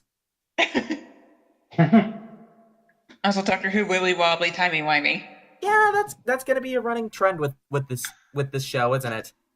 Anyway, Yeah. So we get to see Sogo Tokiwa, and he is leaving school, and one of his friends, well, I'm hoping that it's his friend. He's leaving school, which the school is Hikari Mogari High School. Mm-hmm. Yeah, we have another 18-year-old rider here. Hopefully he doesn't explain his life story every episode. No, don't you start. You jinxed it. We can only hope. You We can only hope. jinxed it. Mm-hmm. Silver, you just jinxed it. Silver, if that happens, we're blaming you. Fine. Yeah, Silver, you just jinxed it. Well, we'll see what happens. Anyways, so he basically says that he wants to be king, in which one of his classmates is like, "Dude, you can't say that you want to be king." He's not one of his classmates, but one of the judo students. Yep. And he proceeds to flip him. Okay. Off the staircase. Okay. Yeah. And then Soga declares that he could be the royal ruler. He could be the royal head of sports. Okay, dude, I know that you're trying to be helpful, but that's just a dick move.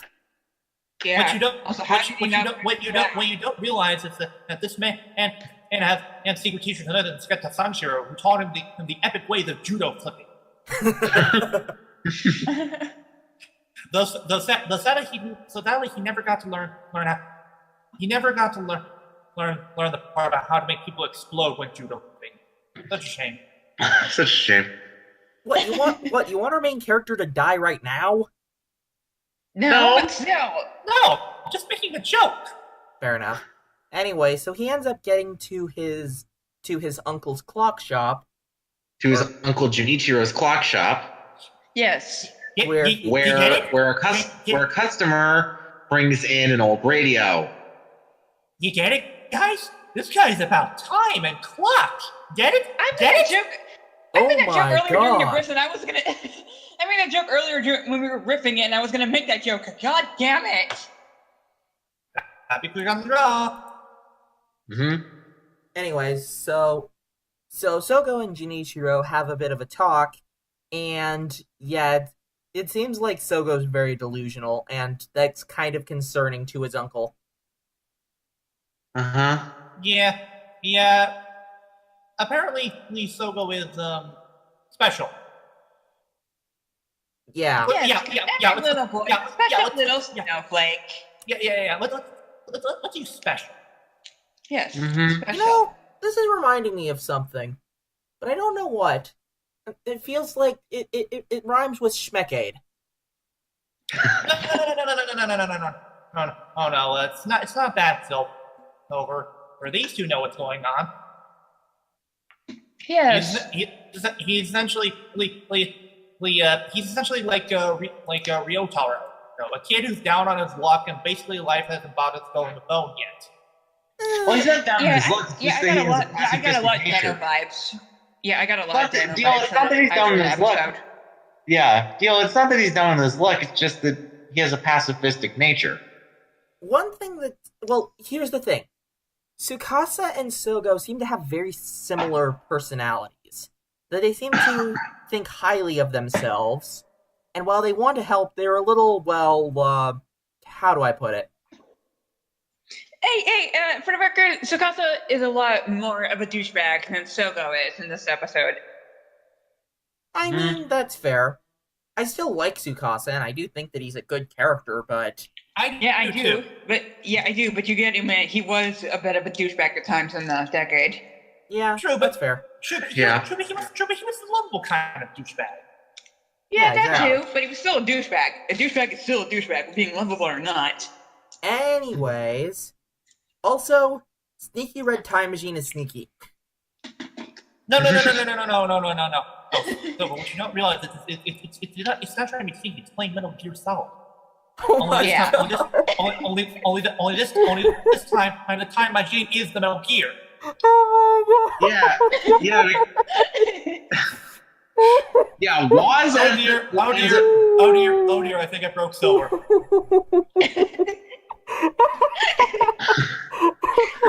Silver's gonna fire.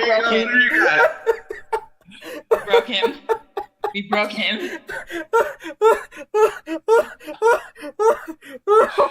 Jesus! I thought I was broken yesterday from the Transformers and Mother Russia thing.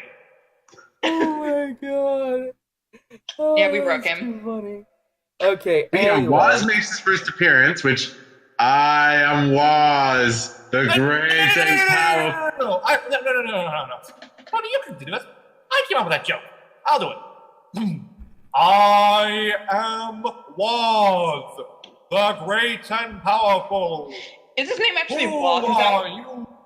Is his name actually Waz? Is that what you guys are making the joke? Yes, it is Waz. Yes, oh it is my Waz. god. I didn't catch that. Mm-hmm. It is the Yeah, mysterious prophet Waz. And he warns Geo of becoming the Demon King and a mysterious Red Robo. Also, he's someone to watch out for Optimus Prime. Ooh. No, wait. It's not Optimus Prime. It's the Gundam back for vengeance from this battle. Anyways, so sure enough, Gates' time machine ends up attacking. Yeah. Yeah, and even when Sogo tries to run away, the thing then causes massive tries to get Sogo, also causing massive amounts of property damage. Hope you got enough money in your wallet to pay for that, Gates.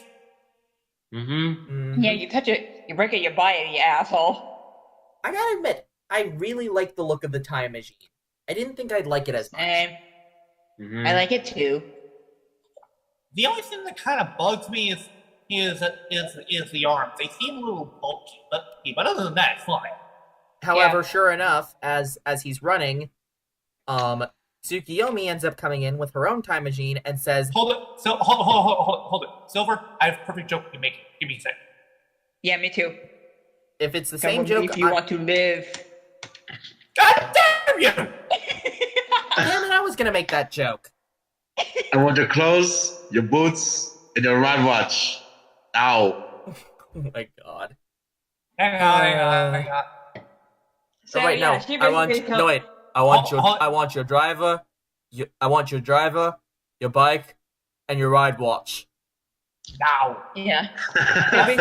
Also, So hang on. basically- Give me a sec. So Tsukiyomi is like, Get in. Come with me if you want to live. I already made the joke. yeah, but now we get to hear with the actual audio clip. So sue me. Mm-hmm. Yep. And so then we catch up to what we saw in the opening.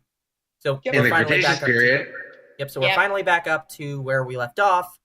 Tsukiyomi ends up grabbing Sogo before he gets eaten by a T-Rex. And we end up in the Edo period. 1671 to be exact. Okay. That we see in Here's- all the okay, Deno movies. One thing. I get it, Japan. I get that you really love this time period because it was a time of peace after the Sengoku Jidai, but stop using this time period! Yeah, we see it in all three Deno movies. Thankfully, though, they do not run into the Taros here. Thank God. Thank Yeah, Christ. when we were ripping the episode, I made a joke about that, and you guys got so pissed. Thank for Jesus for that. But yeah, they end up going to 1671, and Sogo ends up, and thanks to Tsukuyomi, Sogo ends up getting thrown off a bridge into a river by a group of Edo citizens who were in a fight. Long story short, Tsukuyomi explains to deal with the ride watch that he has, such like that, blah blah blah blah blah. There's a big fight. Tsukuyomi tries to basically see. Yeah. Yeah, I'm gonna make a quick thing about it. You guys complaining about them running into the Taros. It's still not as BS as when Ghost did it in the Ghost movie, where you saw Japanese Billy the Kid and Thomas Edison. Fair point. Good point. Ulti, to be fair, Ghost is always bullshit. So there you go. Mm-hmm. Anyway. And before you say anything, keep in mind, Ulti, that was all written by the same guy who wrote Ghost in the first place. Fair enough. But Annie, it would be a lot more BS. Anyway, but there's a big fight. Tsukuyomi tries to forcefully get Sogo involved, and when he tries to say, "Please stop the fighting," he gets thrown to a river for his troubles. Our hero, ladies and gentlemen. Even Tsukuyomi's right. Why didn't you have the right guy? Sogo, I like you already. Good boy. You're a funny guy, Sogo. I like you. I'm going to do that. Alright, continuing on. Yep. However, Gates ends up showing up as Kamen Rider Gates, which I'm wondering, where did he get his Ziku driver? Yeah, where did he get his Ziku driver? It's best you don't Good know. question. Damn it, Sawa. Yeah, so he basically shows up and says, "I'm gonna kick your ass." Yeah, and so I have come here to chew bubble gum and kick ass, and I'm all out of bubble. Yep. Wait, hang on. Let me see if I can actually get that clip.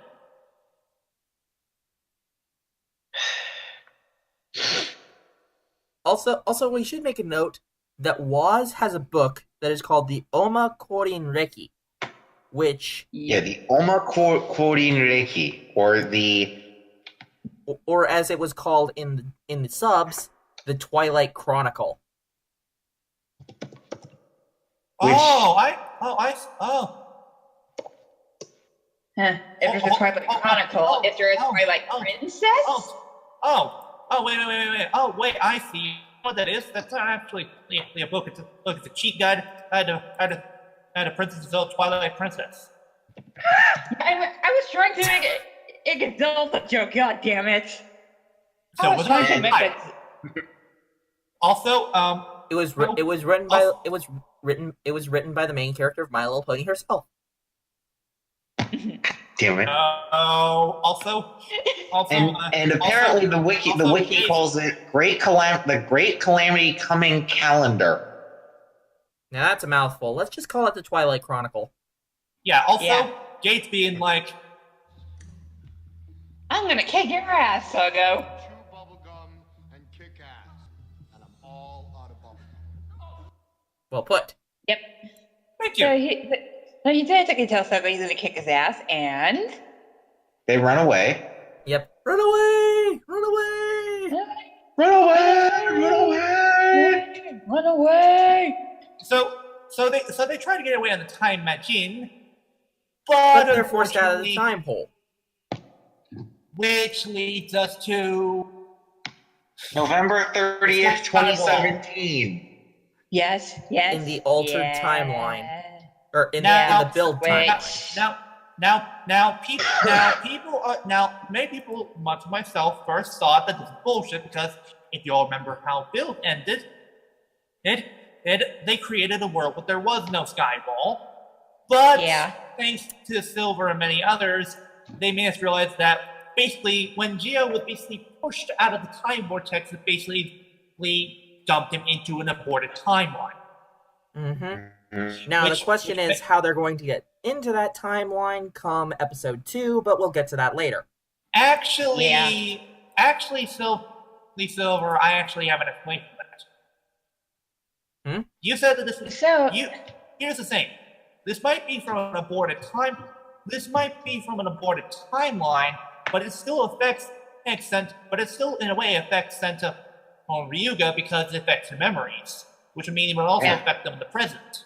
So basically, they can still access the infected timeline. Yeah. More like here's the thing. We know the abandoned time that another Bill was born in the abandoned timeline, but here's the thing.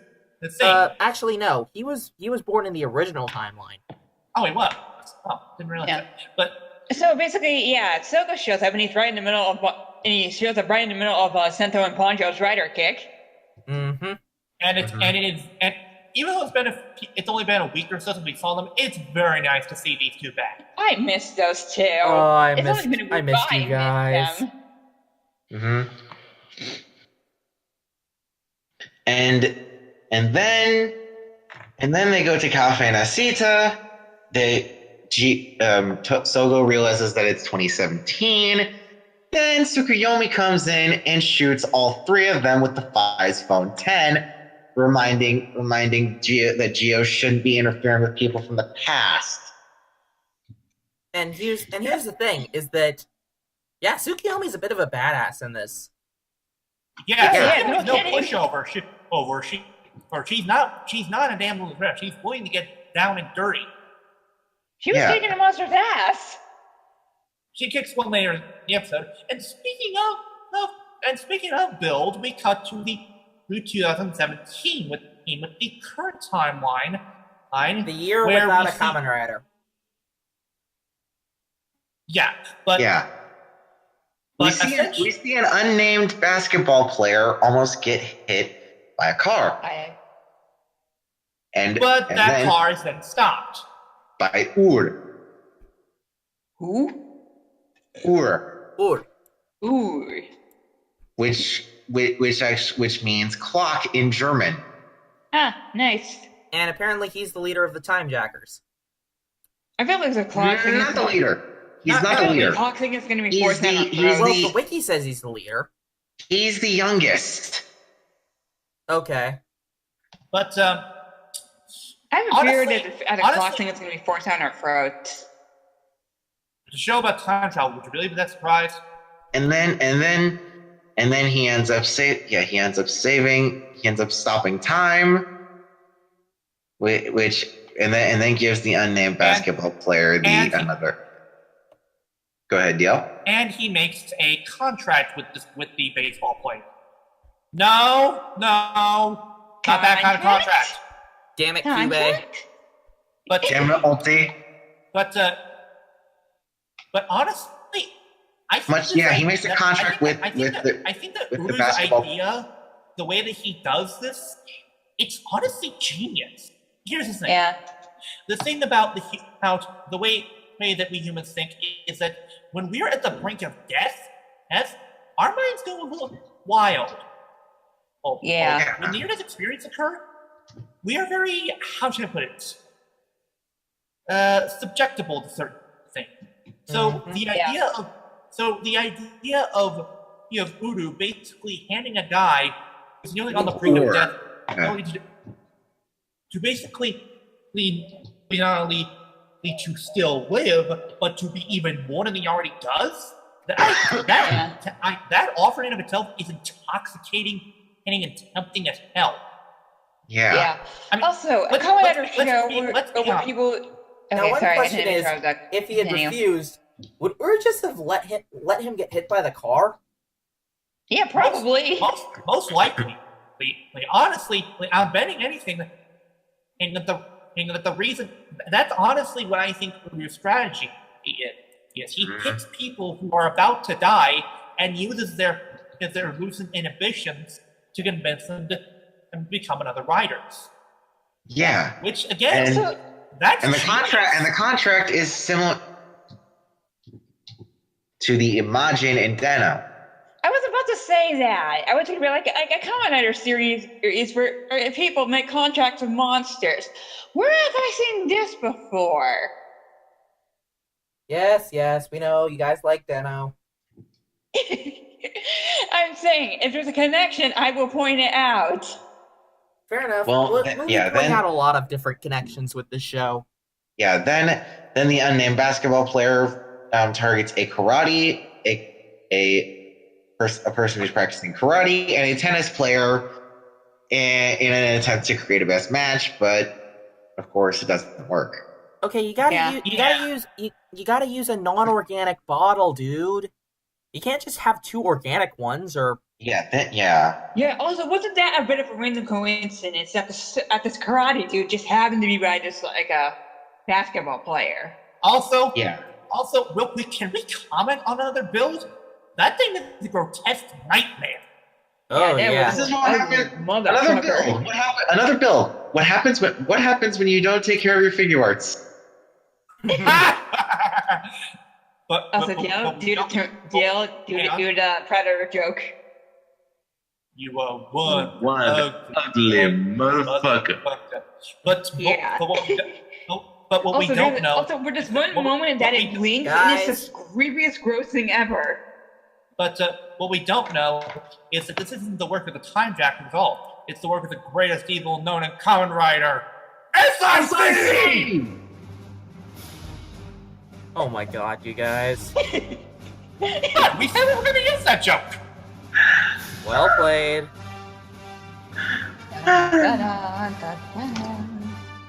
Yeah, and then we cut back to 2018. Yep, back to And 2018. Alright, 7. and honestly, thinking about it now, honestly, the fact that he was willing to run amok that long makes sense because if Bill was the writer of that time and he doesn't remember his memories, that means that there was no one to stop another build for a year. Yeah. Yeah. And then we cut back to 2018 where Junichiro ends up coming into the shop with a newspaper that says multiple athletes missing.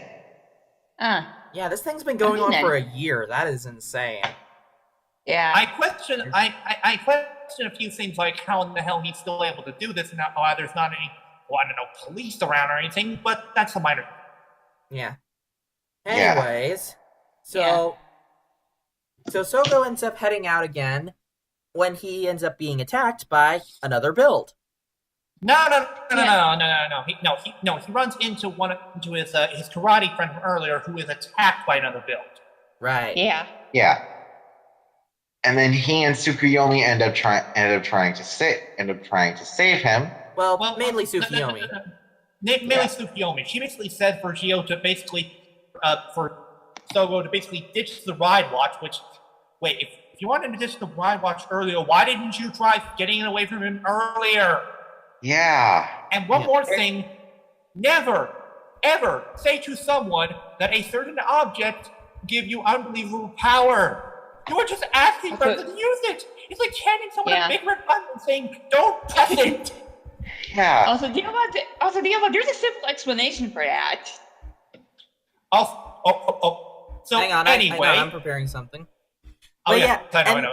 And so Waz comes up once again and is like, "You shall become the greatest demon king of all time."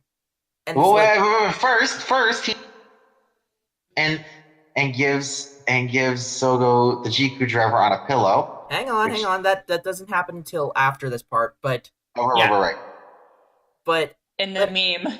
But after this whole thing, Sogo basically says, "I'm going to be the nicest and most benevolent demon lord ever."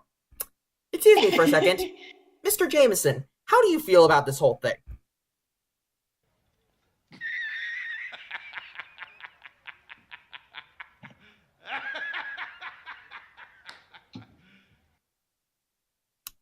Serious? Exactly. Sogo, you are an idiot. You are a giant idiot. He's a lovable idiot though. Yes. So, also, he says something about becoming a beloved and benevolent overlord. Then Code looks over and says, "Bitch, say what now?" Oh boy. This is And, going and to be then and then what? And then Serious. Tsukuyomi notices Waz. He pulls his hood away. He pulls his hood back. Kneels on the ground and presents. Yeah, kneels on the ground and presents Sogo with the Jiku driver on a No. pillow. He doesn't present him with the That Jiku driver. meme. He presents a new meme to the Rider fandom.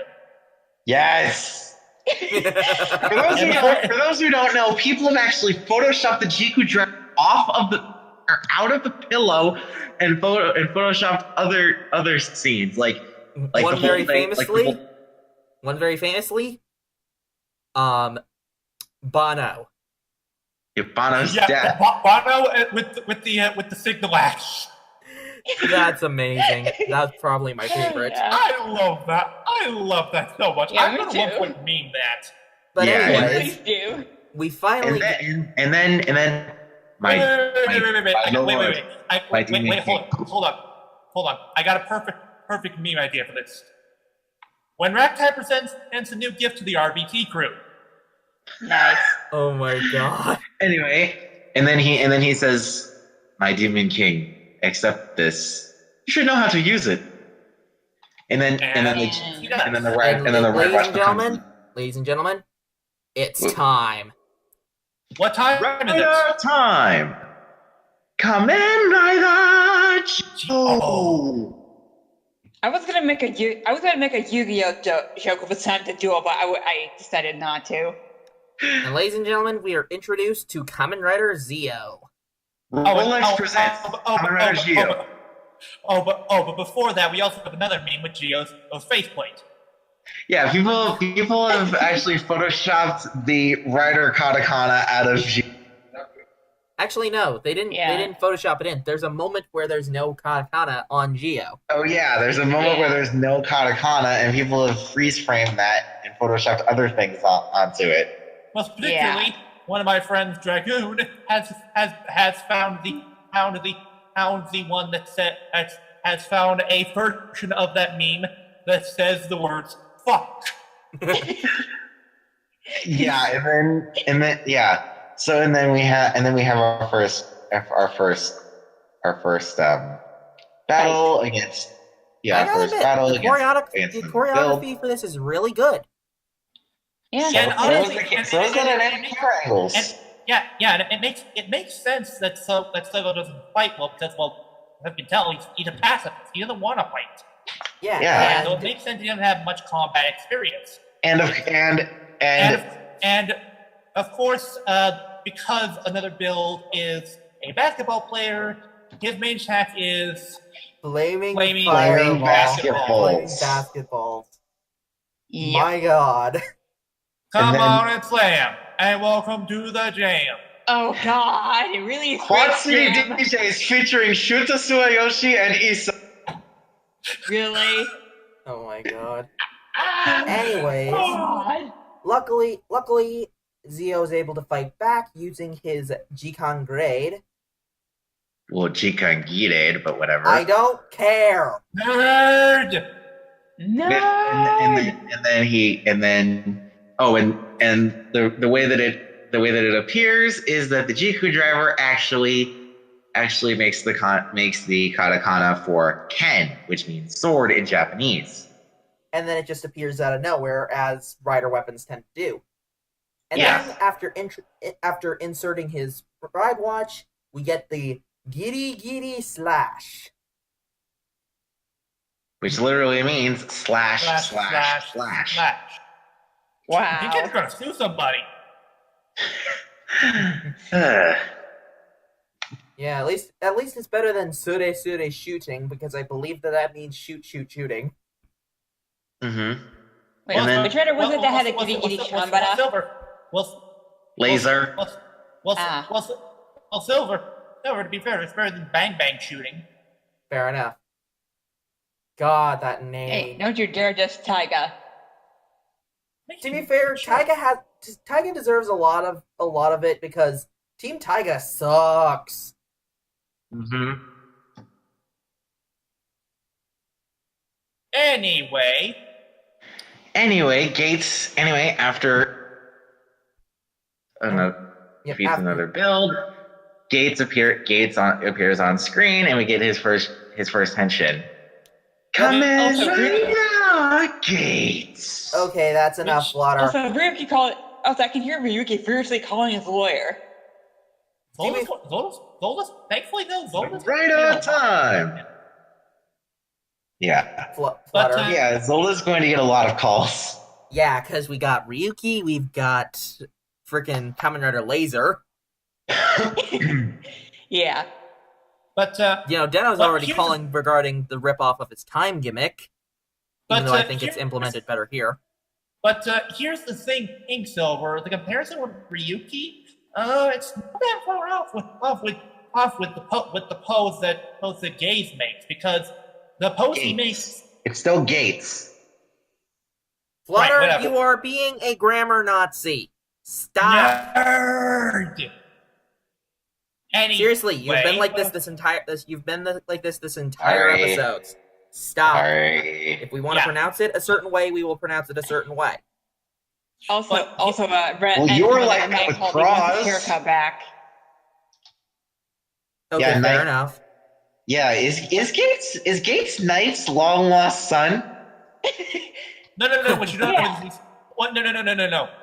The secret is that Gates is really his father's brother's nephew's cousins, former roommate. My God. Anyway, so we end off with the sorry, first. I wasn't finished.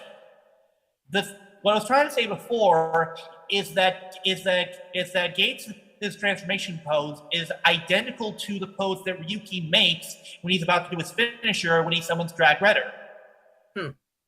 Which is also an Ichigo reference. Which someone actually in a comparison video, yeah, the poses are identical. Which makes sense because according to interviews, Gates' actor, his favorite writer series is in fact Miyuki. Yeah. Wow. Okay. Again.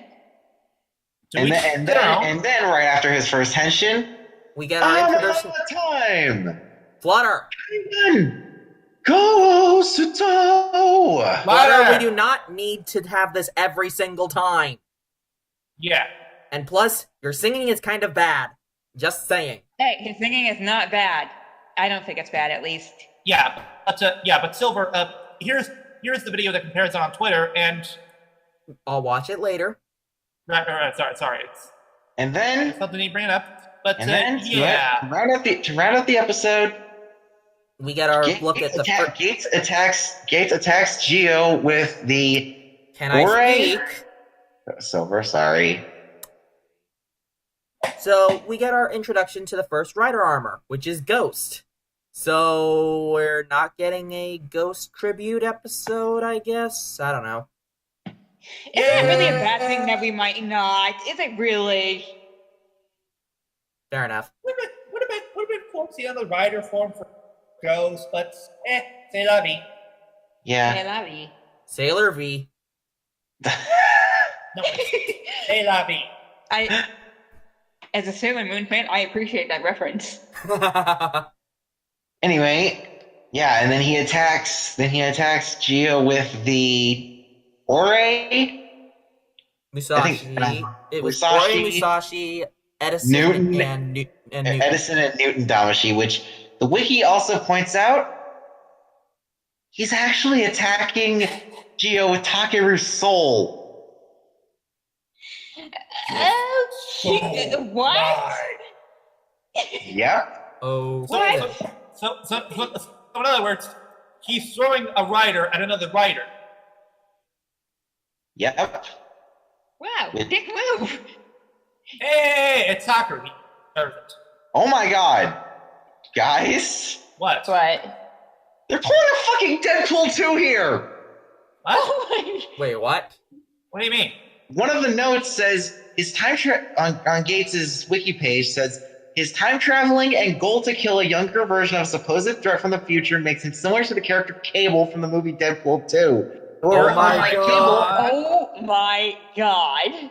Unlike Cable, he chooses to kill a teenage threat instead of killing a supposed threat as a child. Oh my Which, god. oh my god, Also, zip it, Thanos. Ooh, there's actually another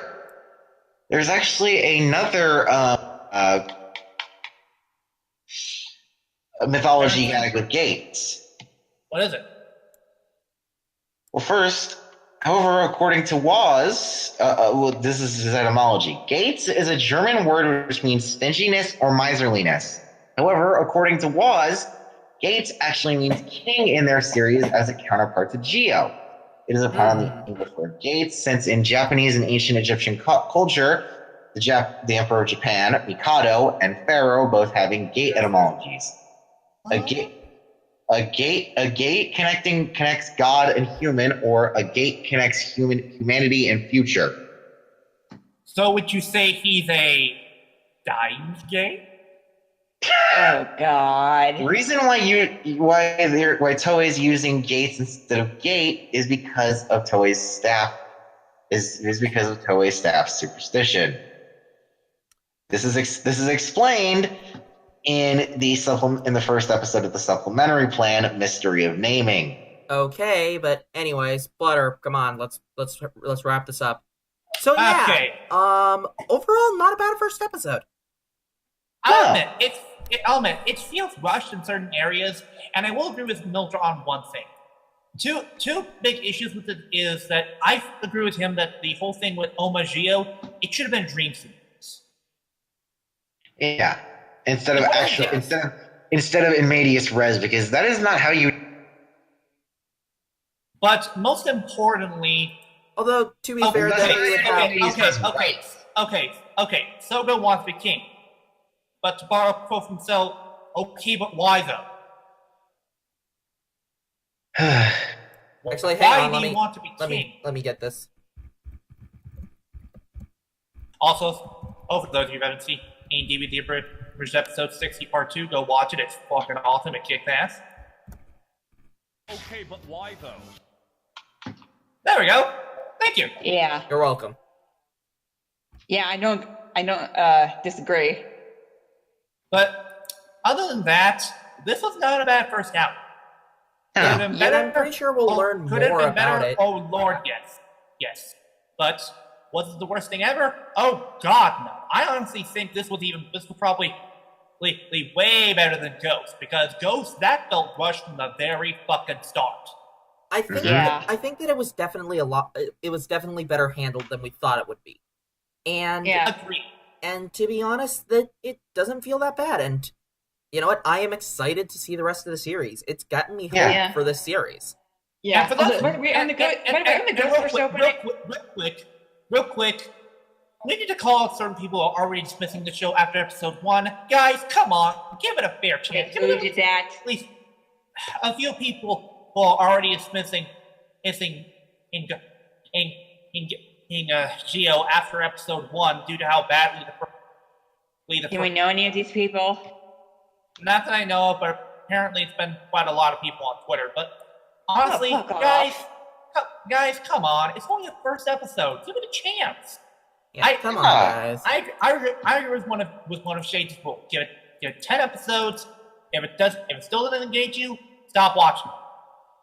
Yeah. Yep. So we had issues with I mean, obviously we're gonna be be reviewing every single episode. Yeah, I have a good example off of what DL said. Lubermander versus Potter Ranger. First couple of episodes were a bit rocky, but after a while, it got good. Yeah. It got better.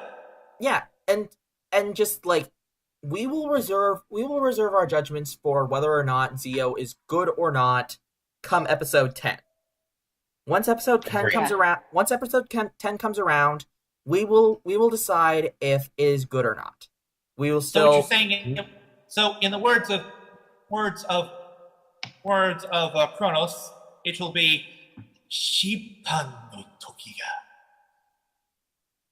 I guess. AKA Judgment Time. I guess so. Anyways, speaking of Lupat, let's move on to the episode. We didn't give our ratings. We didn't give our ratings. Oh, right. For the episode. I give this episode an A-. I agree, A-. Yeah, A-. Multi? I give it a B plus. Alright. So moving on to Pato Ranger, or Lupin Ranger versus Pato Ranger. Lupat. So we have so the episode starts off. Oh, right, the episode title. The episode title is Episode The Two 30. Are on a Trip. Yeah, episode 30. So starting off, we have Keiichiro, who is apparently leaving for a vacation. Except we He's all know. filling out a form for what seems to be vacation, but it's explained later that it's not. We all know But, that it's not. Yeah, but Yeah. Vacation, huh? Must resist urge to play song from the first Pokemon movie. No. Also, don't you dare. we now know Hilltop's full name. What? Samuel Hilltop. Well, I can hear Samuel. I can hear Samuel Jackson calling his lawyer. Oh Well- my god! Oh my god, she's right! Well, to be fair, like, the name Samuel, like, nobody can copyright the name Samuel. Mhm. It's just a coincidence. True. Samuel. You have any relation to Samuel Oak? Anyways, so Noelle is a bit suspicious because everybody's keeping this all in the dark. So he Mhm. basically tells Kairi, "Hey Kairi, you should probably look into this." He's saying, here's the deal. I can't risk this police finding out that I'm spying on them, so you spy on them for me. Okay? Cool, thanks, bye. And so we cut to Kairi being like, "Kei-chan, how you doing, man?" Oof.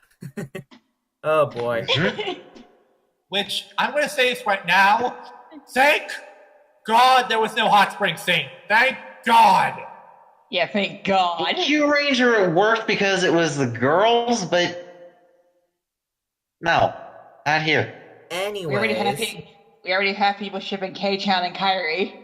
so yeah, basically, Keiichiro ends up letting Kairi tag along because he's a nice guy like that, completely unsuspecting the fact that Kairi could be there to spy on him. Yeah. Well, here's the thing. Hey, why would he even suspect that? And Kyrie has given him no reason to be suspicious of him. Well, I mean, there Yeah. was that one time, but then again, they pulled the wool over their eyes after that episode. Yeah. Mm-hmm. Anyways, so we get a little bit of a montage of Keiichiro and Kairi, and them actually having quite a bit of bonding moments, which is really nice. Yeah, they're eating. Well, first off, they go to lunch together a couple times, and they end up doing it like what seems to be like a fair attraction with shotgun with like shooting. Oh, a shooting gallery. I remember seeing that in Persona Q. Because With the shooting gallery, which Keiichiro does the regular way, while Kairi does it one-handed and ricocheting off other things. Just being like, pew, pew, pew. Kairi. They both blow on it as if there was smoke. Which, also, I have to make this joke here. Because, damn it, everything is gay about this! God damn it. Yeah, I was gonna make that joke too. However, eventually we end up seeing that there is a girl who is crying, and Keiichiro ends up coming up to her, accidentally scaring her. Oh, And then Kyrie makes Eiichiro make one of the most disturbing faces I've ever seen. Dear God, kill it with fire. Never do that again, Kairi. Yes, Kairi, never do that again, please. Hey! At least it wasn't as disturbing as Dan Masamune contorting his own fucking face. Yeah. Oh yeah, that creep face. Indeed. Let's not forget all the mean faces from Dan Naruto. However, Dan Masamune. However, we then learn when they take her to the police station to She lost her hair tie. Yeah, and that's Oh, why she had gotten no. lost. So Oh, no. both Kairi and Keiichiro are like, both in their minds are basically like, we need to solve this. Keiichiro actually going out and trying to find it, while Kairi decides to buy it as a replacement, which kind of brings back flashbacks to about a month ago when I was at a fair with my girlfriend, and well, I won't go into too many details, but she got very upset at there, and to make matters worse, something that she ended up buying at one of the stalls ended up getting lost, and she was just no. yeah, she was absolutely devastated. And Oh, so no. in kind of a sneaky thing, I had told her that I'd meet up with her at the Lost and Found, and I ended up buying a replacement for her. However, she ended up finding it at the Lost and Found. Wow! Wow! Wow! Oh, Wow! no. Wow! That is exactly almost exactly the same how it happened. That is spooky. Yeah, and Yeah, and this so and it's this like, on and this one brings hand, back a memory of Kairi's from when he was younger. I would like to say one last thing about it. Speaking, yeah. Sorry. That, well, yeah, it was kind of her not. She did really appreciate the sentiment and the fact that I was caring and stuff. Yeah. Aww. Yeah, but Silver, that seriously happened? Yeah. It's almost meta that this happened similarly in the episode. Like, Yeah. you predict the future or something? No. Are you psychic? No. Are you psychic? Are you clairvoyant? Oh my god. Moving Anyway, on. Yeah, Kairi and this brings back Are a you a memory. god? Kairi seems to be a little bit upset about all this because, yeah, it seems You like remember, something similar happening when he was younger, when he was hanging out with his older brother, and a couple, yeah, it definitely seems times. like, and this is shown in at the end of the episode. Keiichiro's reminding him a lot of his older brother, which is kind of making things really hard for him. Yeah. Ooh. Yeah. And honestly, that kind of explains why the two are so close. And honestly, it in a way kind of explains why Kairi is so aggressive towards Keiichiro. So it's like he's seen the reflection of a man that he thought was dead. Well, Yeah. for all intents and purposes, is dead. Yeah. Whatever. Do you get what I'm saying? It's like he's being having to deal with a ghost of his past. Mm-hmm. Yeah. Which adds a unique spin to things, and honestly, I find that quite captivating. Yeah, Here. that's really cool. In the But it's meantime, not unless you stop people from shipping them, because people must ship. however, we then end up interrupted by the real reason why Keiichiro's here. As Keiichiro basically says, I'll meet you back in Tokyo. I need to go do something. Because he gets a text calling him over to a warehouse. And thus we get the real reason why he was there, which we actually are called back to the auction episode, where we learned that apparently there is an art dealer or thief that essentially is basically trying to give out an art dealer who was actually there. He was actually at the auction. Yep. And he ends up revealing the trigger machine Splash. However, he's not going to give that to Keiichiro, and just mainly plans on killing him. However, we all know that Keiichiro isn't going to take that lying down. Yeah. And so Keiichiro, unmorphed, basically kicks their asses and basically says, "Yeah, hi, I'm the police. I'm taking you in." Mm-hmm. Exactly. Honestly, Keiichiro kicks ass. Yeah, and there's a scene where he has the pipe Like, he looks out at one of the guys on the ground and he goes, "Boo!" It makes a scary face with claws and actually scares him off. My God, okay, this is definitely a really good Keiichiro scene, just straight up. Yeah. Yeah. Keiichiro's being However- some badass points. However, Kairi ends up coming in to steal the Trigger Machine Splash, and the two end up having a fight. However, Meanwhile, however, we finally see, oh right, this is Gangor in this episode, and it's Gangor from the Masters of the Universe? it seems to be doing nothing at all, just standing in places. Or so you might think. Because as Because the later, fight ends up ensuing, When the Lupin collection piece is stolen, which then the Lupin collection piece, Which is and the Gangler's name? Kunks yes, Bootelmer Captain. okay then. His first name is an anagram of skunk, while his last name, which his first name is actually thematically important due to the fact that he actually is a skunk, Mm-hmm. and his last name comes from the actual liquid known as Butylmer Captain or butanthiol, which is commonly described as skunk odor. Oh. Now the thing about it is the Lupin collection, La Vie en Rose, which means La life in Vie rose. en Rose. And what is today? Hi, Dana Pink's Rose Sword. Yes, I was gonna say. And what is today? Hey, it's me painting. Hey, it's that prop there, water. Oh wait, never mind. Wait, what? What? Wait, what is it?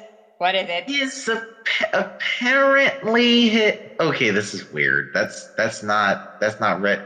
Those are not the red roses from Jaka. Those are not the red roses from Jaka. What? What's the prop? Jaka. It's pretty much the Dyna Saber used from Dyna Pink. Wait, Dyna. Yeah, used by Dyna Pink. Wait, what? Dyna Pink's weapons? Yeah. Yeah. Oh, okay. Mm-hmm. So yeah. The Rose Saber. The Rose Saber. Nice. Yeah. So the fight eventually continues, and meanwhile, the gang. Gangler back at the mansion. Here's the thing. What La Vie en Rose does, it masks scents. So thus, when it's removed, everything starts to smell like shit. Oh, and his fingers, they excrete gas. Wow. Oh, and his Lupin collection piece, if read with the number thing, 931. Kusai. Smell. Japanese wordplay. It's fun. Yep. And one thing that's actually funny is that the smell is so bad that Degrania can actually smell it from there. Fight him. Well, no, that Degrania can actually smell it from his the Dogranio, Destra, and Ghosh can actually smell it from the mansion. And when Ghosh tries to get close, she ends up getting pushed backwards. And out of the portal. And she basically just extends her hand and makes the monster grow. Which, actually, when you think about it, that method honestly would look a lot better than how she usually does. Mm-hmm. Yeah. She wouldn't be a target. Right? She'd still be able to get a shot in, and she could basically get in and get out easily. All she had to do was just pull back her arm. Boom, she's back home. Oh, guys. What? This actually isn't the voice actor for Kunks. Tyre Lloyd in Go Busters. Huh. Oh, okay. Neat. Takeharu Onishi. Cool. That's cool. So yes. Then we actually get a very, very interesting scene where while Keiichiro and Kairi are still fighting for the collection In the warehouse. Flash, unfortunately we learn what exactly Mr. Skunk's plan was. Mr. Kong's plan was It was essentially to use the odors to ignite several flames throughout the city, which actually that's to create a sea of flames throughout the city. That's honestly quite genius. Using the gases to create chemical reaction. That honestly is a pretty ingenious idea. So Keiichiro once begs for Lupin Red's help and basically says, "Your jet can get there faster than my car. Or go there and put out those flames with the trigger machine." Mm-hmm. Letting him not only get away scot-free, letting him get away with the trigger machine. Which, this was a pretty big moment for Keiichiro. First time he recently had to say, hey, has to basically, for the greater good, the greater good. Shut it! But for the sake of protecting the people, he had to put aside his hatred of Lupin Red to save many lives. I have a feeling this will come to play again in several and much later. Mm-hmm. And then they go there. Lupin Yellow and Blue notice. They summon their dial fighters. Noel comes in. Before that, we get the appearance of the new mech. Lupin Kaiser Magic Splash. Mm-hmm. Yeah, which it's also revealed that the trigger machine Splash is Arsene Lupin's favorite VS vehicle because he once used it in order to impress a girl that he was wanting to take on a date. Mm-hmm. Wow, creating a miniature your fire engine, and they become humongous. That's definitely one way to impress a girl. Yeah. Anyway, so of course they're able to put out the flames pretty easily, and By encasing Kunks in a bubble of water. Mm-hmm. Fucking bubbles, exactly. Anyways, and end up exploding the bubble. We end off the episode with a simple snap of the finger. I love the fact that's how the magic dial fighter finishes up all the opponents. It just simply snaps its finger, boom, explosion. Anyways, we end off the episode with Keiichiro and Kairi both contemplating everything that happened, and Kairi basically being like, "You remind me too much of my brother, and I hate it." Also, ex-Emperor Gunner's there. Oh yeah, ex-Emperor Gunner's there, obviously, but who cares? Yeah. But however, this episode reveals one thing. Keep in mind, the Power Rangers intentionally kept Noel in the dark about this. It means They're starting to not trust him. Exactly. They're starting not to trust him. Mm-hmm. This is definitely getting interesting, but overall, this was a good episode. I give it A-. You give it what? A-. I agree. Yeah, I agree too. Ulti? Wait. Oh yeah, Braining. I'm gonna give this an A. Huh. Okay. Well, anyways, let's move on to our weekly plug-in, shall we? Yes. And the weekly plug-in this week is Sound Out 12. Mm-hmm. And since I'm familiar with him, I will actually talk about this guy. Okie dokie. Sound Out 12 is yet another tour reviewer. In fact, he was one of the very few first Toku tour reviewers I ever knew about. And from what I've seen and heard, he's a nice guy. He doesn't just do Toku reviews. He does stuff on Gundams, Marvel stuff, whole stuff. He even does stuff for Bionicle here and there. Pretty cool. But he's done shit tons of review. He once did an entire week of reviews for stuff from Bionicle. He even does occasional reviews where he goes outside of the box. Like, for example, he at one point did a review of the Digivolving figure for Agumon to Black War Raymond. Nice. Nice. So yeah, overall, go check this guy's channel out. He's pretty cool. Anyways, He's on asshole like Dawson Brown, and that already makes him awesome in my book. Yep. Yeah. Anyways, so let's move on to the weekly topic, shall we? In which this week's weekly topic is 6th Ranger Mechas. Our favorite Sixth Ranger mecha. Ooh, I got one. Go ahead, Alti, you can start. We'll go in reverse order this time.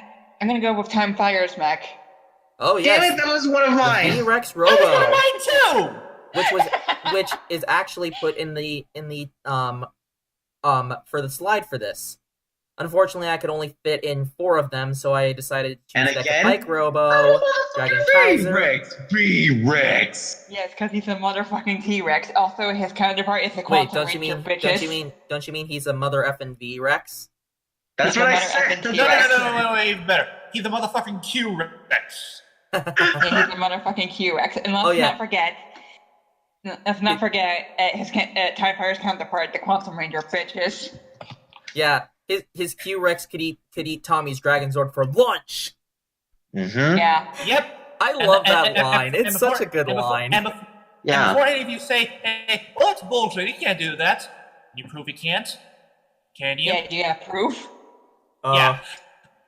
All right. I love that. I love the finishing. I love the final scene in Forever Red, where they're basically like, "There goes the greatest Red Ranger ever," and then just all of them just talking stuff, and it's like, all of them are just laughing and like bullshit. Yeah, it's like, Yeah. it's like my Q-Rex would eat his Dragon Sword for lunch. Hey, I saved 2 worlds. Did I ever tell you guys how I got cooked into a giant pizza? I love the fact that they always remember that. They will never forget that. Oh my god! Like straight also, up. I will admit, TJ wasn't actually that bad of a red. I gotta give it to him. You know what? Okay. Okay. Just as a quick aside, I love that little scene, and I wish that there were more scenes like that in Power Rangers where it's just the Red Rangers, where it's just the characters interacting and emoting, because strangely enough, with the crossovers that we have gotten, there isn't a lot of that. Yeah. I hear you. Also, let's make this a little more challenging. If one person has already picked one certain mecha, we have to pick something else. So that way we don't come off as redundant. Fair enough. So go ahead. Yeah. So go ahead on the V-Rex, Alti. Wait, so it's still on me? Okay, I just think it's a really cool looking mech, and I like how it's like used to fight and everything, like how it can go from the T-Rex mode to the proper like battle mode. Yeah. Which fun fact, back in the day, I actually, thanks to winning it on an auction, I managed to win and it was in box, a Q-Rex that could transform and was remote control. Nice. And one thing that is pretty cool is that pieces of it somewhere in the garage. I don't know, but it is still a pretty damn awesome mech. Yeah. Also, one thing that I really do like. Whoever was trying to talk. Sorry. One thing that I do think is really cool is that the V-Rex is that the Time Robo is actually able to ride the V-Rex in T-Rex mode. That is really cool. He rode an angry saddle. Yeah, it is really awesome. So, okay. Can I go next? Go ahead, DL. Yeah, you can go next. All right. That's probably else. All saw this coming, but Killer O. Ah, Okay. wait, that was about a killers, right? That's AKA the one. AKA the Dino Stegazord. Oh, nice. That's a good one. That is a very cool one. It's a Another unique design. badass Six Ranger too. It's a unique design to me because not only is it drastically different from Abarano, but I like the idea, the two mechs of Top Galer and I don't know what the Japanese Stego name for Shieldon. the Stego Shieldon. The fact that the two combine into something like that. Yeah. I find the whole. Here's the thing: there actually is an aesthetic design with Killer O and its design. Can you guess what it is? Yeah. What? It's supposed to be a Yeti. Oh, nice. Also, by the way, one quick thing on Amari Killer just as a character. Hang on. He's such a. Alright, sorry. Let me get a picture of the mech for you to give you a refresher. But yeah. I just want.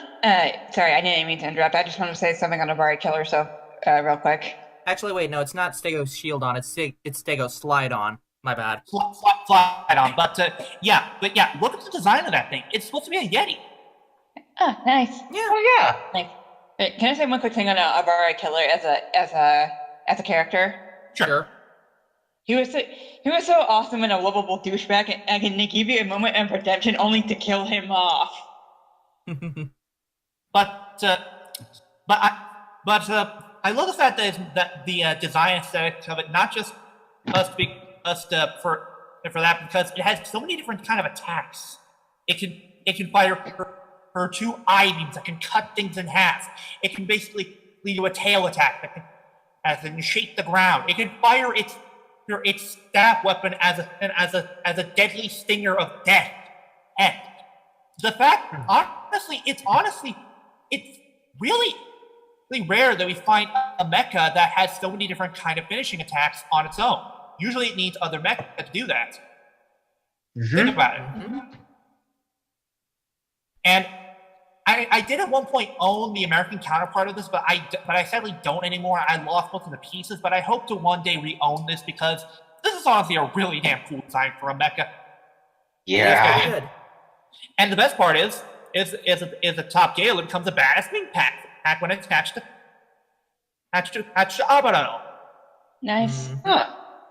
All right, Flutter, you're next. I'd have to go with Hugo's mech.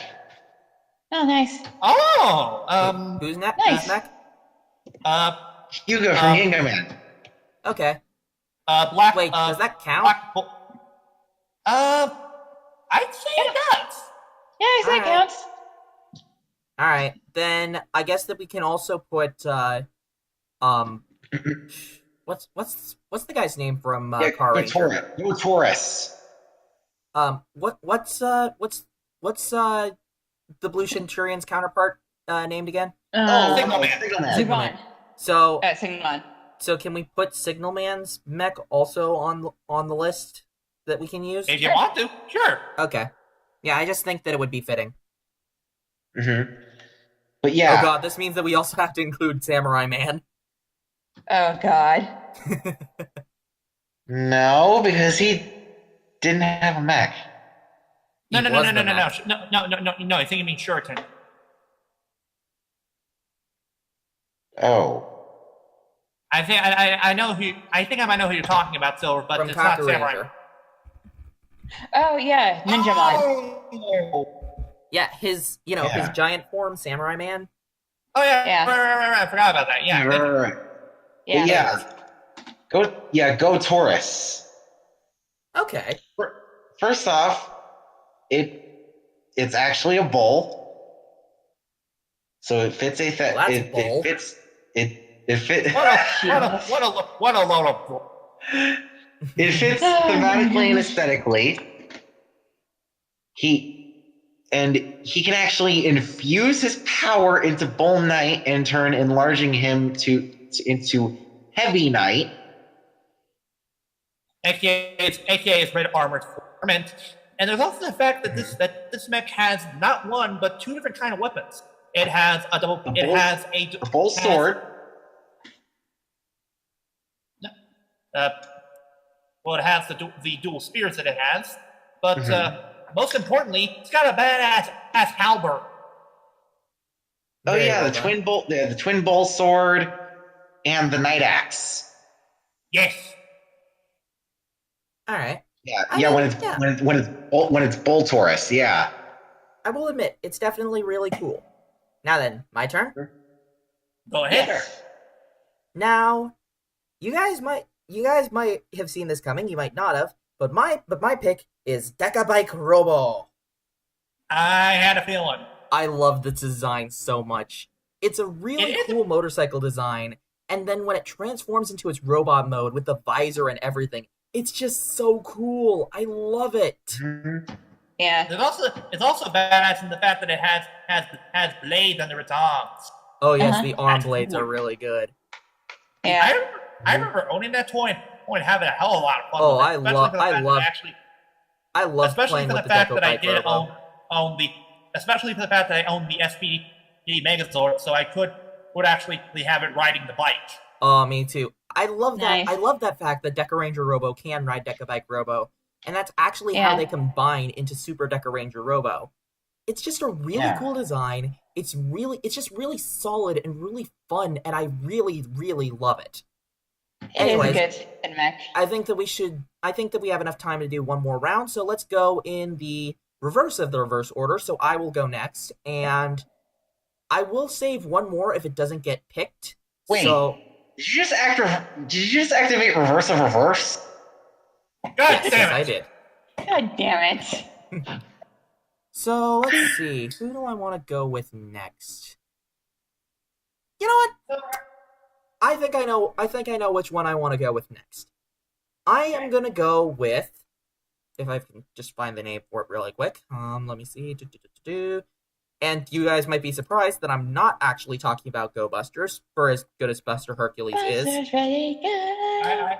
I do like the look of this one a bit better. Engine Gatai Sekuo. Huh, Oh, okay. The combination that was of the pretty good Go On wings and of Nice. course Jumbo Whale. But I just think that Speaking it's of the whale, the whale that also cocked the kiss between Summer and Dylan, because apparently no couple of Power Rangers can kiss aside from Tommy and Kimberly. But yeah, overall, it's just a really cool design. I like the fighter pilot helmet on it. It's very aerodynamic, which really fits the siblings, and it's just really cool overal. I definitely think that Sekuo is really good. I especially like the fact that his finisher is a bow and arrow attack. That's really cool. Seku Impulse. Yep. So that's all I have to say on that one. Alright, so does that mean Flutter's next? Yep, go ahead, Flutter. I'd have to go with Trevelyan. Oh, that's the Magic Ranger one. Okay. Nice. And Very good. Trevelyan, first off, it's a fucking steam engine. Yeah. And Suck it, Tokyo Gears. Suck it, Diesel. Yeah, and then it can combine to Trevelyan. Yeah, it combines with it actually doesn't combine with. Yeah, it's its own mecha, and it has two trains. It's got multiple finishers like Destruction Fire or multiple attacks. Destruction Fire Spray, Steam Bazooka, and the Remote Liners, which are two mini trains stored in its legs. And Also- speaking of which, I have to bring up this joke. I like trains. Train. Yeah, and then Also, we have to bring up the fact that his finisher sucks the monster into a furnace where they burn. yeah, into the boiler. Yeah, it sucks the monster into the boiler, into a furnace, much like the boiler where they burn. That is insane. So it's like Trap and Go Buster. And it also has the piston punch, which is a rapid fire punch. Their punches are awesome. Overall, it's really cool. Yeah. Alright, now then, my turn next. And, this one may or may not surprise you, but, that I don't know. Ah. I honestly really like the item. Well, it is really cool, and especially when it has. DL. Okay, for one thing, Ulti, you're shuffling around is making a lot of noise, and DL, you're not close to the mic. Okay. Sorry, I'm leaving my mom to go get some dinner. All right, but I like the fact that Toradino has two different kind of forms. It has the form it takes when it's evil, which has the badass cape and flip down visor, and in the normal mode it has no cape but has extendable wing blades. Yeah. Which is really cool. It really fits with the samurai design, and it just looks really badass overall. It's one of my personal favorite mechas from is the Goranger next to Plezuon. Whatever. Ulti. And I think she's AFK. All right, in that case, why don't each of us mention one more mecha? Can I mention in my last one? Sure, go ahead. I have a feeling I know what you're going to talk about, though. Really now? Yeah, it's plastered all over your face, DL. Of course you got to talk about Shinkenger. Actually, no. Really? I'm going to pick a different. My final pick, Goranger. Oh, that. Oh yeah, Goranger, yeah. I really like Goranger design. It's similar in design to the what was it, the V-Rex Robo? V-Rex, yeah, the V-Rex Robo and Dragon Caesar. Yeah. I love the fact that it has several different modes, and its robot mode is probably the best mode it had, because not only does it have a cool drill arm, but it has a collapsible dino mouth. But the fact that the drill arm has two other modes, a shield mode and a badass trident mode. And of course, there's the fact that the final attack is drill. Let's go pierce the heaven! Who do you think he is? Anyways, Flutter, what do you got next? I'd have to say Ho-Oh Soldier's Mac. Oh, yes. Yeah. Oh, Gigant Ho-Oh. Oh, that's a good one. Gigant Ho-Oh. It's made up of multiple mechs. I mean, considering I really love all of the Q-Ranger mech designs. Well, I mean, most of them. Yeah. But it's made up of multiple mechs. There's Ho-Oh Voyager, Ho-Oh Station, and Ho-Oh Base. Mm-hmm. And it's got the Gigant Blades. And which can be set on fire. Which, like I was going to say, yeah, Gigant's Ho-Oh Blazing. And then there's Gigant, and his other finishers are Gigant Fire Break and Triple Meteor Break, which is with all three mecha. And Ho-Oh Voyager, it's a basic spaceship. And Holo Station, it's a satellite. Right, which one are we talking about? Oh, Ulti, you're back. Ulti's back. Yeah, sorry. We're talking about Giga and Ho-Oh. Okay. And After Flutter's done, we'll let you cover two of them. Okay. And then there's, of course, Ho-Oh Base, which is his launch pad, which is stored between missions. Which stores Giga Ho-Oh between missions. I really like the design of it. It's a very cone shape, but it definitely really works for Giga and Ho-Oh. Yeah, which, and in design, it's similar to Play-Zuo. Yeah, you're right. Yeah, it is. And of course, it shares the same motif with Phoenix. But yeah, anyway, go ahead, Ulti. Okay. So far. Ulti, I can barely hear you. Yeah, we can barely hear you. Wait, hold on. I'll fix that in a second. Alright, give her a sec, ladies and gentlemen. Yep. All right. Watermelon break happens like that.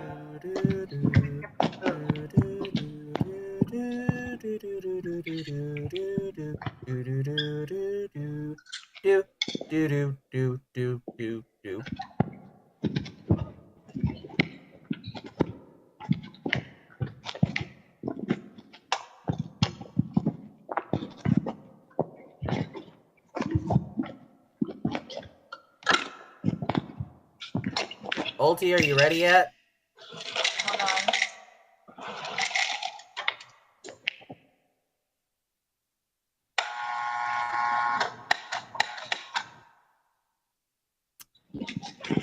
Hold on. Okay, I'm ready. Can you guys hear me? Yeah, we can hear We you. hear you. Anyways, go right ahead. Okay. Okay. So which ones have we covered overall so far? Let's see. So, I picked Killer O, Okay. Pteridino, Okay. and I went over- Gojujin. I've only gone over Sekuo and Decabike Robo, Mm-hmm. and then Flutter. And, Which were Flutters? Was Go Taurus. Yeah, Go Taurus and Bull Taurus. And then Traveleon and Traveleon. Trevelyan and Giga Ho-Oh. Okay. Okay. Okay.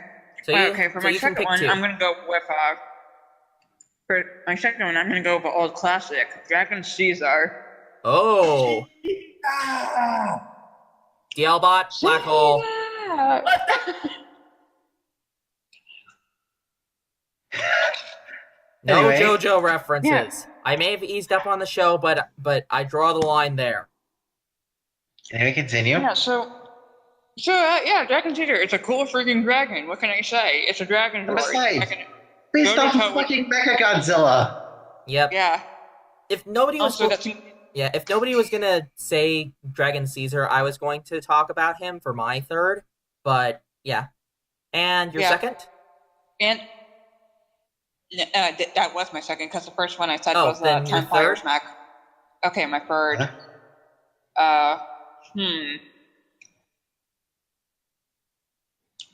Huh? Okay. Huh. I would go with either Kozmak from Die Ranger or Mega Silver's Mech. Oh, One Tiger or Mega Winger. Yeah, Okay. one of those. Well, you gotta pick one. Okay, yeah, right. I gotta pick one. I'm gonna go with Mega Winger. The Mega Winger is really cool. I like how it transforms, and it's just a nice little robot. Yeah, it's a giant jet that transforms into a robot.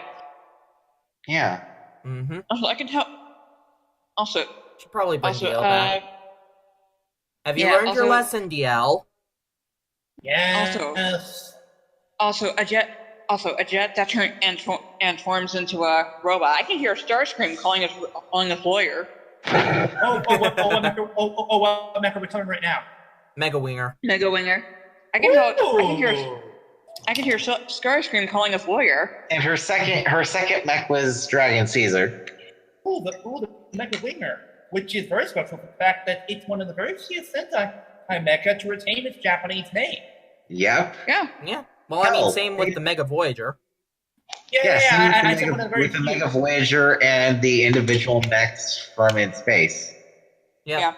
All right. Well, time for my last one. Let me think. You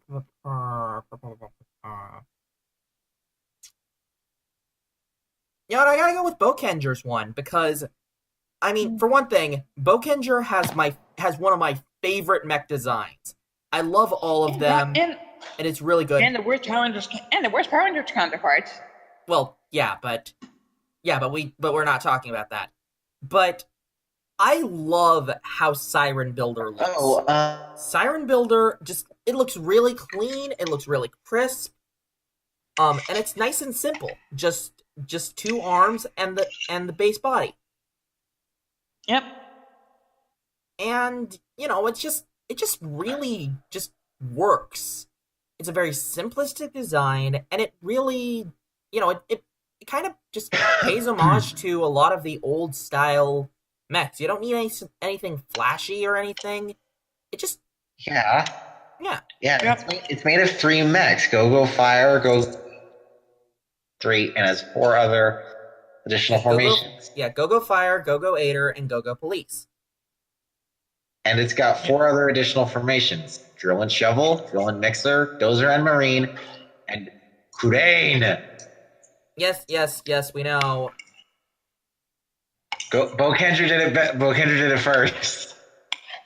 Yeah, but yeah, just like it just really fits in with Bokenger. And just overall, the designs for in Bokenger were just solid for the mechs. I love the mechs so much. Gotcha. However, What's a big discussion we need to do down the line? the blasphemy that they did with the toys for Overdrive, on the other hand, that is unforgivable. Yeah, you know what needs to be a topic of discussion? Real quick. Those of you who don't know, in the American version, we didn't even get Siren Builder at all on DX form. Instead, we got a fucking playset that just uses the damn body. Which is utter bullshit. And for Ultimate Daiboken, absolute trash. Yeah. At least they didn't mess with the I'm forgetting the battlefield or the battleship Zord. Mm-hmm. What was it called? Die Voyager. Yeah, I was saying Die Voyager. Yeah. At least they didn't mess up Die Voyager. Mm-hmm. Anyways, I think that'll do it for this week's topic. Yeah. Also, by the way, you know what needs to be a topic of discussion down the line? Can I make an honorable mention real quick, because it's Shinkenger. I have to at one point talk about my baby. Yes, I knew you were going to talk about it. Go ahead and talk about Daikaio. Yes, I have to talk about Daikaio. I have to. It's one of the first 6 Senshi mecha I ever saw from Sentai, and I find it to be a very unique mech in the way that it has a grand total of 4 different modes. Well, one of them it requires the Ika origami for it, but semantics. Yeah. Also, Ika. Hey, that's my line. but I find the idea of the theme behind the mech, the different forms of the mech, very unique and interesting.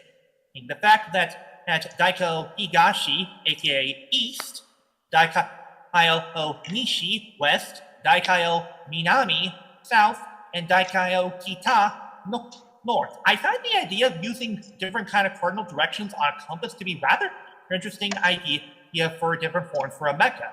And all of them look very unique, and they have unique ways of attacking. Mm-hmm. Higashi uses the claw arms to attack. Nishi uses a fan and to attack. Minami uses place to strike, and finally, the Kitai uses his Ika origami as a spear. Mm-hmm. Not only that, all the helmet designs look really good. I love all of them. And they definitely match with the different kind of ways they do things. And if I had to give it to my favorite, I'm gonna have to say North. I love the idea of the eyes. They look very manic and menacing, and definitely we give the idea that this is the big guns. That you do not want to see them break out the big guns with this. Anyways, we Yeah. should probably move on with this. So yeah. Yeah. What are your guys' favorite Six Ranger designs? Let us know in the comments down below. And yeah, that wraps up today's topic. So now on to the weekly riddle. Oh yes, the keyword puzzle. Yep, and this time I'm the one who made the keyword puzzle. So DL, care to start up the music? Well, first, we need the music. Yeah. Yeah. Right. While the Lbot gets the music, of course, I will review us with the rules.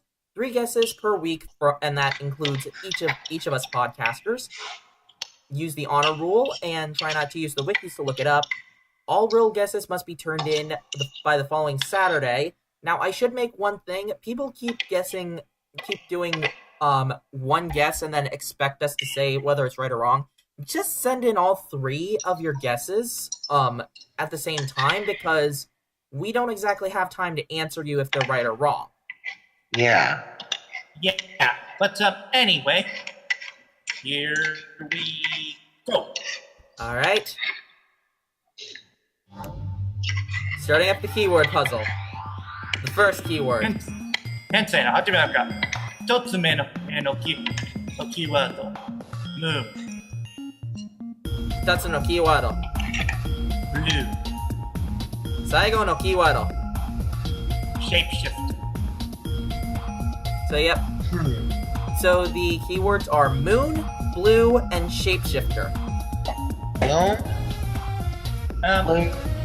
Hang on, Silver. Let me move to the phone real quick. BRB. Shapeshifter. Yep. Do you guys have any guesses? What were the keywords again? Moon, blue, moon. shapeshifter. Hmm.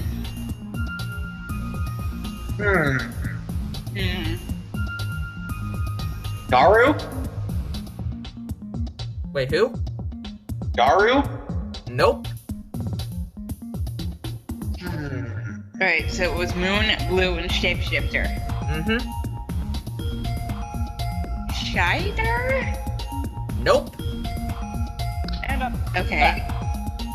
We already given our first guesses, DL. Wait. They guessed Garu Ninja and Shider. Ninja Blue? Nope. Wait, who? Okay. And note. Wait, who? I said Ninja Blue from Kamen Rider. Yeah. Yeah, those aren't the answers. And neither of you are even close to figuring it out. God Now, damn Silver it. and I talked. Yeah, this is a very obscure one. Uh-huh. Oh gosh. Fudge. God. Fudge, I got one left. Fudge. Alright. Shall I put up the 2 minute time limit? Scotchman! What the? Hello, Scotty. Cody. Scotsman, you're All right. Scotsman, you're just in time. The keywords Scotsman, where are the flipping- the keywords are moon, blue, and shapeshifter. Scotsman, where the flipping pipe for you this episode? He's not feeling well. Anyways, guys, Oh. come on. Go on and guess. Moon, I put the blue, time. Shapeshifter. Mhm. Manji Blue? Nope. Oh, fudge.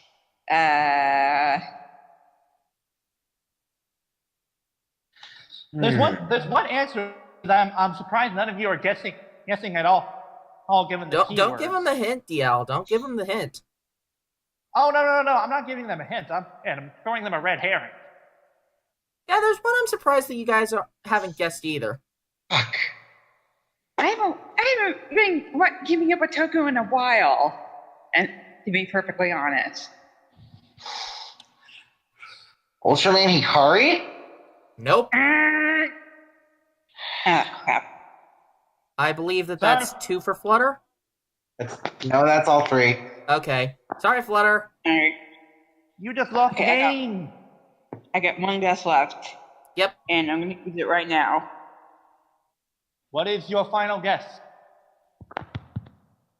Ultraman Cosmos? Sorry,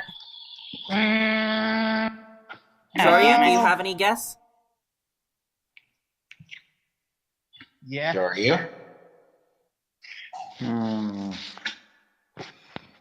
I'm a little bit worried. I'm worried that Jody might be able to figure it out.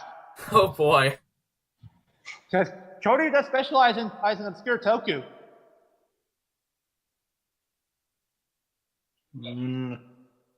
Badoo shapeshifter.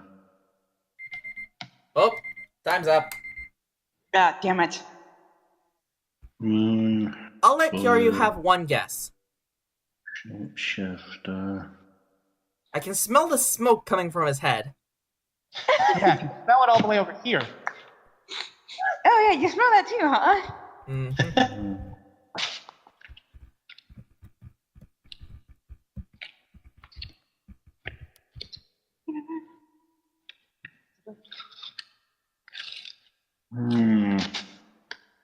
Better hurry, Kyoryu.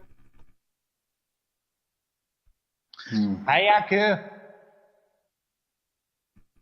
Moon blue shapeshifter. Ooh, it's almost like they're having a barbecue. Alright, I'm gonna have to call it, Kyoryu, so... Oh, damn. So, sorry, ladies and gentlemen, but you just lost the game. Also, by the way, I gotta mention something. Yes, by the way, I got a question. You know how you have the joke of put the cookie down and now? I'm having cookies every night at university. Take that, suckers. They Anyways, always have, so... they always have cookies for dessert. So it'll definitely be revealed next week. So, yeah. And you all will kick yourselves hard for Oh, oh man. We totally got him this time, DL. I can already tell you guys are gonna go both hate me and Silver when you find out what the answer is next week. Alright, Fuck well, you too, the L-Bot. anyways, I have been your resident writer, Silver Maxis, saying peace out, stay awesome, and stand up. Za, Vangado! I have been your flamboyant flyer, Flaragon98, saying, so we're on flyers.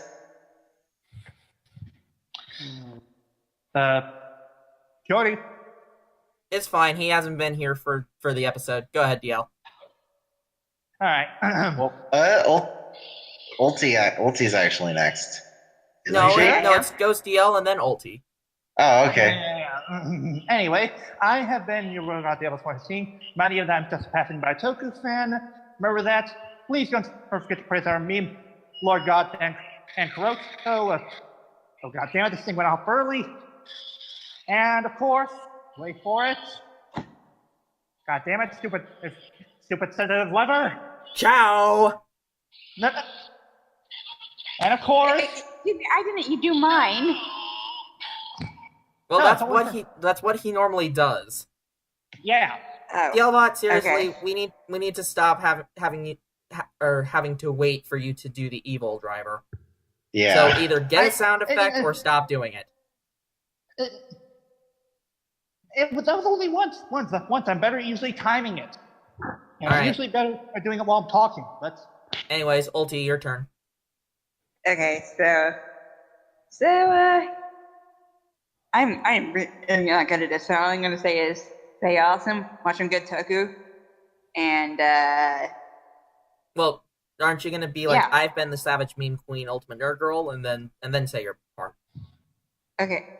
So I have been in the Savage Meme Queen, Ultimate Nerd Girl, and keep fanfics alive. Yep. Alright. Good night, everybody. Good night. Johnny! Ciao!